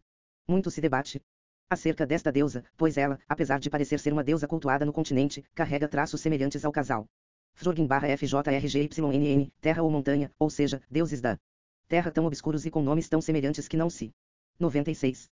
Sabe se seriam um mesmo deus, e se essa divindade seria hermafrodita. Pensa-se que Nertues poderia ser a forma feminina do deus NJRR, ou se seriam deuses irmãos, como Freyr e Freyja, que, aliás, possuem atributos semelhantes com todas essas divindades, mas que se relacionavam. É certamente uma deusa continental, ficava em um carro, coberta com um véu, e que apenas um sacerdote era permitido tocá-la em seu santuário. Quando ela saía de seu santuário, puxada por novilhos, e permanecia em meio ao povo, os lambardos guardavam suas armas e permaneciam em paz, e quando ela retornava era lavada por escravos, que conheciam os segredos da deusa, mas ali mesmo morriam com tal desvendamento. NJRR sugere-se muitas vezes que teria sido esposo de Nertues, ou que seria a manifestação masculina de um deus hermafrodita. Com esta deusa, NJRR é um deus marítimo, do mar calmo e vento propício, associado também à fertilidade, tanto da terra, quanto no sucesso na pesca. NJRR chegou a casar-se com Sky, mas separam-se. NJRR é o pai de Freyr e Freyja, e acredita-se ter desempenhado um papel proeminente na Suécia antes do culto dessas duas divindades. Freyr, seu nome significa Senhor. É associado à fertilidade, boas colheitas, e ao trabalho do campo. Geralmente era representado com um grande falo ereto. De Freyr é dito que recebeu Alfheim de presente quando seu primeiro dente caiu, e é reconhecido como o Senhor dos Elfos. No poema Édico Tadeu Kirnismal, conta-se como ele se apaixonou por Hera, giganta da terra, pela qual teria dado sua espada, tal passagem talvez simbolizando a troca da guerra pela agricultura como meio de subsistência de uma tribo ou região. Ainda se diz no mesmo poema que ele controlaria a sol. 97. E as chuvas, e isso está, obviamente, em conformidade com o seu papel de deus da fertilidade. Um de seus outros Kenningar, nomes, era Yngvi ou Yggvi. Desse nome provinha a origem da denominação de linhagens reais, como a linha real sueca que se chamava de Ynglings, assim como os anglo-saxões da linha de Berencia. Freyja, seu nome significa senhora. Geralmente é retratada como uma mulher sensual ou nua, e possui, assim como Freyr, seu irmão, ligação com a fertilidade nos campos, e passagem das estações. Todavia, ainda é relacionada à magia Seir, a qual ensinou a Oi, ao passo que era considerada a senhora das Valkyrjor, e tinha o direito de escolher metade dos mortos que estas traziam em batalha para levar ao seu palácio. O Folkvanger é mãe de nós. E Gersimi, sendo que ambos os nomes significam tesouro, é uma das divindades mais controversas e complexas dos germânicos, porque seu nome a liga ao de Frigg. Algumas das variantes do nome de Frigg em outros povos seriam Fria e Frija, além do fato de que ambos os nomes vêm do proto-indo-europeu *Priscera, ou, para facilitar, *Pria Amada, amiga, que deu origem a diversas divindades de culturas descendentes dos indo-europeus, e existem várias controvérsias se ela seria originalmente a mesma deusa que a esposa de Oi, uma vez que a própria Freyja é a esposa de Or. Veja por exemplo a duplicata dos nomes do mesmo deus Ale e Ulin. Apesar de a ambas, Frigg e Freyja, terem sido atribuídas várias características distintas, ambas são filhas de controversas divindades da terra. Não é possível, todavia, pelas fontes que temos, afirmar ou negar a identidade de Freyja e Frigg. Freyja é atualmente amplamente vista como uma divindade que representa o poder rebelde e livre feminino, associada também ao amor e à sexualidade. 98. Gulovig é uma bruxa misteriosa referida unicamente na Vluspa. Sugere-se que seu nome signifique intoxicação por ouro, o que estaria em conformidade com o que sucedeu-se com ela. Teria desejado riquezas dos Aesir e por isso teria sido queimada 3 vezes. 3 vezes renascendo das cinzas. Então ela escapa e passa a usar o nome Eir, e passa a praticar magia Seir. Foi essa a razão dos Vanir entrarem em guerra com os Aesir. Como você já deve ter imaginado, existe um grande debate sobre se Gulovig/Eir seria também um outro Kennin, nome, de Freyja, embora nada possa Ser provado a favor ou contra isso. Vanires marítimos. Rana, esposa de Aegir, que com ele habita no fundo dos oceanos. Era a mãe das 9 ondinas. Teria uma rede com a qual capturaria todos aqueles que caíssem no mar, os levando para o seu palácio. Aegir é retratado como um deus sábio e amigável para com os Aesir, recebendo-os para Becoites, mas, por outro lado, aparece como o deus do mar agitado. Um de seus Kengar, Ler, significa simplesmente mar. A ele e Ran eram guardadas moedas para serem oferecidas, bem como eram feitos sacrifícios, para se evitar desgraças, sendo ele ao mesmo tempo cultuado e temido. As 9 ondinas. Aesir e Azinjur. Esse é o grupo de divindades superiores, mas seu culto foi um tanto complexo. Por exemplo, ao passo que Oi era um deus cultuado mormente pelos guerreiros e nobres, Or, ou Assaor. Or dos Aesir, era o deus mais popular entre os povos germani. 99. Cas desde a Escandinávia até a Alemanha, em suas diversas variantes culturais. Então se, por um lado, tínhamos um deus eminentemente agrário como Freyr representando os nobres, tínhamos divindades reais ocupando uma grande predileção das camadas populares germanas. Os Aesir, todavia, têm o mérito de serem os fundadores do cosmos tal qual é, e, além do mais, são amplamente mais documentados. Bori Bestla conta-se que Buri, procriador, teria surgido a partir do gelo que a vaca ou Blálambia enquanto alimentava o gigante Ymir. Seria o mais antigo ancestral dos Aesir. E pai de Bor, que teria se casado com a giganta Bestla, dando origem assim à linhagem de deuses como os conhecemos. Oi de este furor, diz um antigo autor latino. O mais conhecido dos deuses nórdicos, Oi, seu nome significa furor, era o líder do clã dos Aesir, casado com Frigg, pai de Or, Baur, Vidar, Vale. Entre outros, filho de Bor e irmão de Vili e Vie. Oi era um deus cultuado majoritariamente por nobres e guerreiros, sendo associado à vitória em batalha, considerado um deus da guerra, fundador de linhagens nobres, deus da magia, poesia, sabedoria, do hidromel, além de soberano sobre os ventos, pelo que era cultuado pelos navegantes, além de associado à fertilidade, entre outros atributos. Governaria e veria os 9 mundos a partir de seu trono. Liskjalf, além de enviar os corvos o Imune, memória e pensamento, para inspecionar e lhes trazer notícias sobre os acontecimentos, além dos lobos Geri e Freki. Teria posse de metade dos guerreiros coletados pelas Valkyrjor, os quais treinariam em seu palácio, o Varu até o dia da batalha final, o Ragnarok. Oi deixou um de seus olhos para beber da fonte do conhecimento de Mimir, e passou 9 dias e 9 noites preso, supõe-se que sim, morto, até que ressuscitou, em uma árvore, onde então abriu os olhos, e capturou as Runar. Possui muitos Kengar, nomes, e é lembrado por suas andanças em Migar, à procura de diversão, sabedoria e prazer sexual.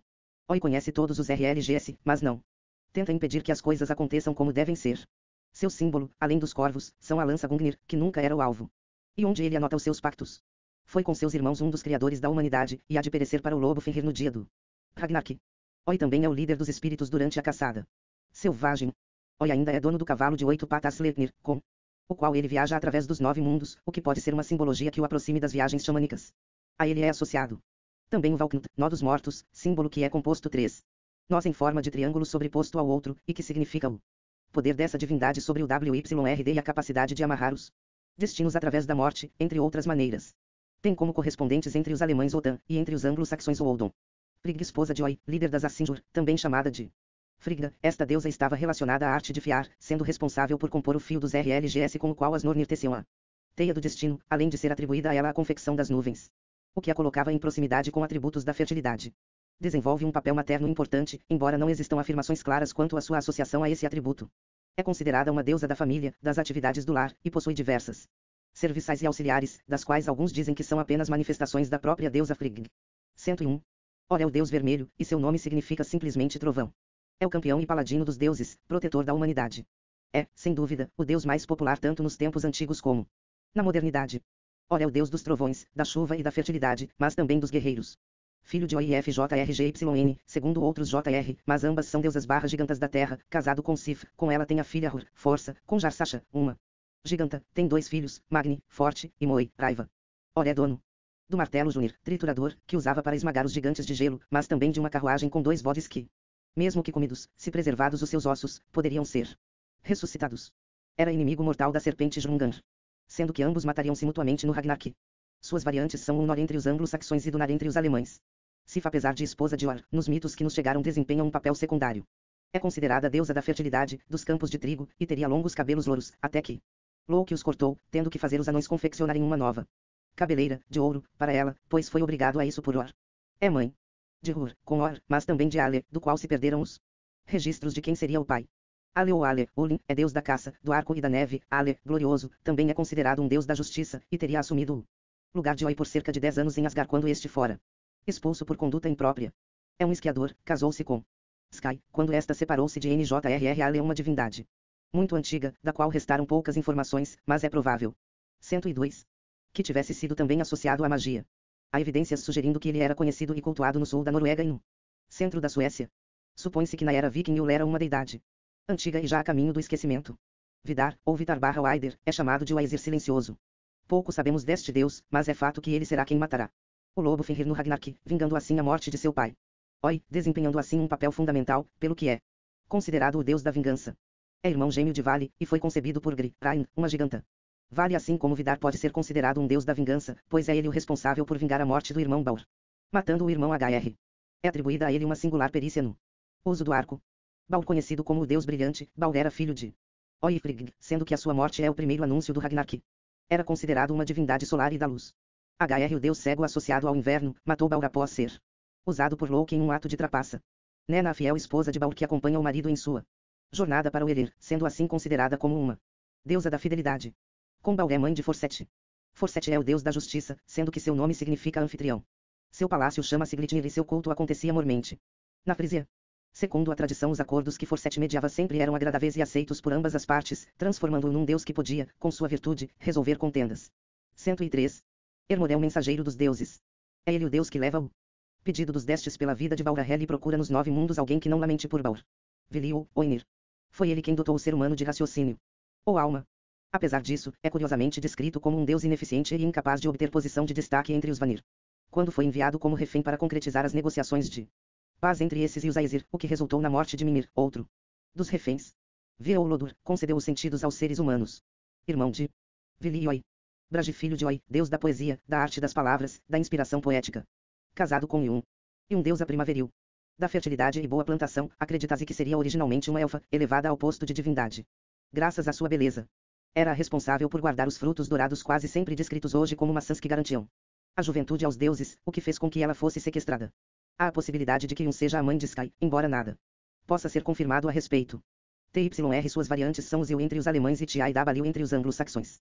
Seus nomes o ligam etimologicamente ao panteão reconstruído dos proto-indo-europeus, que deu origem a deuses centrais em outras mitologias, como Zeus, o que sugere que TYR teria sido uma divindade das mais antigas cultuadas pelos povos germânicos, e ocupado inicialmente o papel de pai celeste, como em outras mitologias. O que nos restou de suas informações, todavia o 104. Transformam quase sempre num deus secundário, com poucas informações, embora ligado à guerra, bravura, coragem, sendo mais um deus dos guerreiros, que da estratégia de guerra, papel de mas também é um deus da justiça. Foi TYR que colocou sua mão na boca do lobo Fenrir quando foi necessário amarrá-lo, para evitar que ele ficasse demasiado poderoso, o que lhe custou perdê-la, com o que alguns o atribuem ser deus dos juramentos. Tyr teve seu culto superior ao do deus Oi entre as tribos dos Semnones, saxônios e godos. Endalar é o guardião dos Aesir, possuidor da corneta de chifre, chamada Gjallarhorn, e tem dentes de ouro, além de ser o protetor da Ponte Bifrost. É assim considerado um deus atencioso e guardião tanto dos deuses quanto da humanidade. Snorri nos conta que ele é chamado o Deus Branco, o inimigo de Loki, e o recuperador do colar de Freyja roubado por Loki e escondido no fundo mar, conhecido também por Vingler, Alinsky e Gulintani. Precisa de menos sono que um pássaro, e noite e dia são semelhantes a ele, e ouve a grama e a lã nas ovelhas crescendo. A ele é dada a criação das classes humanas, presenteando a 3 casais inférteis, com filhos que viriam representar as 3 classes sociais, o RLL, o Kar e o Jar, mais uma vez provando seu amor pelos habitantes de Migar. Endalar soará o seu chifre Gjallarhorn ao término desta era, quando Ragnarok chegar, como já dito em Vluspa, e onde finalmente Endalar conseguirá seu maior intento, exterminar Loki, que o ferirá mortalmente, e assim ambos morrerão. Assistentes de Frigg. 105. Esse conjunto de divindades menores possui bem poucas ou quase nenhuma informação sobre si, sendo que muitos as consideram características ou ainda emanações da deusa Frigg. Lofn é uma obscura deusa que ajudava os amantes para casar. O nome Lofn quer dizer a confortadora. Fula, o nome Fula significa abundância ou lutadora. Seria ela que dividiria assuntos secretos com Frigg, e também era chamada de Dama do Tronco. Yayar é mais conhecida por sua habilidade de cura. O nome Yayar está ligado a socorro ou piedade no nórdico antigo. Lin, seu nome tem a origem no verbo lina, proteger, esconder, ou no termo leinir, refúgio. Dessa forma Lin era vista como uma deusa consoladora, protetora, podendo ser invocada em momentos de dificuldade. SJFN é uma deusa obscura preocupada com o amor e afeição, e seu nome a liga a esses sentimentos familiarmente. Var é conhecida principalmente como uma deusa que supervisiona juramentos, especialmente votos de casamento. O nome Var significa voto ou promessa. Vor se encarrega que cumpram as promessas matrimoniais. Seria conhecedora do futuro. Sin é uma deusa guardiã e protetora. Seu nome significava recusa ou negação. É a guardiã da porta do palácio de Frigg. Snotra, seu nome significa sábia. É uma deusa conselheira, da sabedoria. 106. Gna é conhecida como a deusa que cavalga através do céu no seu cavalo Varnir levando mensagens para Frigg. Outras divindades. Seasnet ou Sasnot, ou Saisnu. É uma divindade pouco conhecida, listada como ancestral de casas reais anglo-saxãs, é geralmente entendido como o deus patrono destes povos, um deus guerreiro, que pode ser cultuado como uma adaga ele mesmo. Ri é uma deusa obscura anglo-saxã, ligada ao final do inverno e ao mês de março. Sky originalmente era uma giganta, mas depois passa a ser considerada uma deusa do inverno e da caça. Filha do gigante Yazi, que sequestrou Yun, e deusa da caça, personificando a montanha. Como seu pai fora morto pelos deuses Aesir, ela pediu aos deuses uma compensação. Tal fato chega a ser singular, tendo em vista as noções de justiça e honra dos nórdicos, o que faz alguns considerarem que Sky poderia ser filha de Yun, pela maneira amistosa como foi compensada. Foi-lhe então dado escolher seu esposo pelos pés. Sky preferiu o que tinha pés pequenos, certa de que era Balder, mas a escolha recaiu em NJRR, com quem se casou. O casal não tinha muito em comum, Sky queria viver nas montanhas, caçar e patinar sobre o gelo, enquanto NJRR preferia o mar tempestuoso. Procurando uma conciliação, acordaram os dois viverem juntos 8 noites em Sriem, residência do pai de Sky, e 3 dias em Noatun, lar do deus dos mares, mas o plano não deu muito certo, e ambos terminaram se separando. Sky posteriormente se casou com Ale. 107. JR deusa Terra, sendo que seu nome significava literalmente terra. Alguns a colocam como sendo a mesma deusa que é a mãe de Frigg, outros que é a mãe de Or. Jefjun seu nome significa a doadora. Os mitos ligam Jefjun diretamente ao dinamarqueses, é dito que ela desceu de Asgard encarregada por Oi de conseguir mais domínios, sendo que lhe foi concedido que poderia possuir tantas terras quanto pudesse lavrar em um determinado período de tempo, ao que ela teve 4 filhos com um gigante, e os transformou em bois. Disse que da terra que ela conseguiu remover foi feia a ilha de Sealand. Jefjun é recordada assim como uma deusa da fertilidade, mas, também, como uma deusa das virgens, sendo que seria para ela que as mulheres que morressem sem contato sexual iriam após a morte. Sol também muito conhecida como Suna, é a divindade da roda do disco solar, associada aos elfos, ao deus Freyr e à fertilidade. Festividades de verão, entre o que ainda podemos recuperar de suas informações. Disse que era uma humana extremamente bela, que foi transformada em divindade, ou ainda que era uma das faíscas mais puldaruças de Muspelheim. Correria os céus em uma carruagem, fugindo de um lobo, assim como Mani parece ter desenvolvido um papel importante no culto antigo, pelo menos entre os que dependiam diretamente da terra. Mani, o deus Lua, irmão de Sol, filho de Mundilfoere, corre de um lobo, assim como sua irmã, e ambos haverão de ser devorados como parte do Ragnarok. Not, deusa Noite, filha do gigante Norvi ou de Delin. Teve 3 filhos, cada um com um esposo. De Naglari teve Eildi, de Anar, Erda, e de Delinjar, Dagr. 108. Dagr, deus dia. Eustri é o nome anglo-saxão, e Ostara no alto alemão antigo. É uma deusa ao qual é dado o nome do festival da primavera da Páscoa, Easter. O mês de abril era também chamado em sua honra como Eusturmona, e em alto alemão antigo, Ostarmanot. O nome anglo-saxão de Eustri é relacionado com o advérbio do alto alemão antigo Ostar, expressando movimento em direção ao sol nascente. Ostara, Eustri parece por esta razão ter sido uma divindade da alvorada radiante, da luz, um espetáculo que traz contentamento e benção. É da lenda de Eustri que vem a simbologia do coelho e o ovo dados na época da Páscoa, no ocidente. Hela, filha dos gigantes Loki e Angerboa, e irmã de Jrungar. E Fenrir, é a única entre todos que chegará ao posto de ser divinizada. Hela é a senhora de Elir, deusa da morte, geralmente associada à morte por doença ou velhice. Possui metade de seu corpo morto, e, apesar de sua origem, é extremamente respeitada entre os deuses. No dia do Ragnarok, abrirá os portões de seu reino, permitindo que todas as almas saiam. Não se compara, de nenhuma maneira, com o demônio cristão, e sua morada não é um lugar de tortura e sofrimento ou desonra. Kvasir, nascido da bebida preparada pelos Aesir e Vanir, quando todos eles cuspiram em um vaso e se reconciliarão. É o deus que ultrapassou a todos em sabedoria e que, ao chegar ao país dos anões, foi morto pelos anões Fjallgalar. O seu sangue, misturado com mel, foi guardado no jarro Oroerir e nos Cantarussani Boden, constituindo a bebida divina, com a propriedade de dar inspiração poética aos que a tomassem. Oi foi em busca dessa bebida, a tomando dos gigantes que haviam apego dos anões, e chegou com ela a Asgard sob a forma de uma águia. 109. Saga, seu nome é o mesmo usado para designar os antigos contos épicos sobre os feitos dos nórdicos, e vem do nórdico antigo segja. Contar, falar. Ela bebe e conta histórias ao em seu salão chamado Sokivabek. Alguns a consideram apenas um aspecto de Frigga, mas é certo que ela é uma deusa da arte de contar histórias, transmitir a cultura, o que era muito importante entre os antigos germânicos e nórdicos. Nehalenia é associada ao comércio, abundância e mar profundo. Era uma deusa holandesa, de Zeeland, em especial. Outros seres ligados diretamente aos deuses. Gergiganta, filha de Gymir, e esposa de Freyr, cujo amor é cantado no Tadeukirnismal. É então um dos vários seres mitológicos associados como personificação da terra. Segundo a lenda, foi pelo poder mágico das runas que o luminoso Tadeukirnir, servo de Freyr, depois de inúteis e reiteradas insistências, conseguiu que Gera correspondesse ao amor de Freyr, e que os dois amantes passassem a ter entrevistas no bosque de Bari. A alegoria é transparente. Geré a terra que, liberta da gelidez do inverno pelo sol, Tadeukirmir. Veio a se unir a Freyr, o deus da fertilidade, no campo do trigo. Bari. Surt gigante do fogo que guarda os portões de Muspelheim. Ele possui a espada flamejante que dará o golpe final nos 9 mundos no Ragnarok, enquanto é morto por Freyr. Angerboa, a mensageira da dor, é associada a Gluvig por alguns rechaçando a teoria da identidade desta confreja. Todavia, é certo dizer que ela é uma giganta que morava em Jarvi, a 110. Floresta de Ferro, e foi mãe de abissais lobos, além de 3 das criaturas mais controversas e importantes da mitologia nórdica em seu relacionamento com Loki, a serpente do mundo, Jrungan, o lobo Fenrir e a deusa da morte, Hel. Loki é originalmente um gigante de fogo, mas torna-se irmão de sangue de Oi através de um pacto e termina indo morar em Asgard. É considerado por alguns como deus da trapaça, embora seja, na verdade, um trickster, isto é, um ser que usa da esperteza, ousadia, mentira e muitas vezes do egoísmo para conseguir seus objetivos, desempenhando um papel dúbio, tanto de benefício ao clã dos Aesir, quanto de solução de problemas. Desempenha papéis fundamentais na construção do Muro de Asgard, na recuperação de Unidos Unirdior. Todavia, acaba desempenhando um papel negativo ao acelerar os eventos do Ragnarok ao tramar a morte de Baur. Por isso, é amarrado a uma pedra, onde uma serpente derrama seu veneno sobre a pele de Loki, sua esposa. Todavia, segura o veneno com uma tigela, porém, quando ela precisa esvaziá-la e o líquido cai sobre o couro do condenado, ele o rei se remexe tão violentamente de dor, que provoca terremotos. Os filhos de Loki e Angerboda. Hel já mencionada acima. Jrungan é a serpente dos mares. Jrungan é documentada como a serpente que foi lançada aos mares de Midgard, e que morderia a própria cauda, contendo as águas deste mundo entre seu corpo. Deste ser é perceptível como os conceitos de bem/mal são inaplicáveis aos mitos 111 nórdicos. Ela, ao mesmo tempo que é uma filha de Loki, possui então uma origem bem perigosa, mantém a ordem das coisas em Midgard. Mas não sem mais uma pitada de contradição, ela é vista ao lado do ser folclórico, o Kraken, a gigantesca lula de 100 tentáculos e do casal Vanir dos mares. Rani agir como um daqueles desafios a se enfrentar nas águas, durante as viagens. Além disso, Jrungan é a inimiga feroz que Or vai caçar nos mares, de tal inimizade é dito que na batalha final, o Ragnarok, ambos irão matar-se. Fenrir. 3 coisas são realmente detestadas pelos deuses: a morte de Baur, a vingança de Surtr e o lobo Fenrir. Esta criatura é tratada por alguns quase como o demônio judaico-cristão. Fenrir é, ao lado de Surtr, o maior desafio aos deuses, em especial Oi.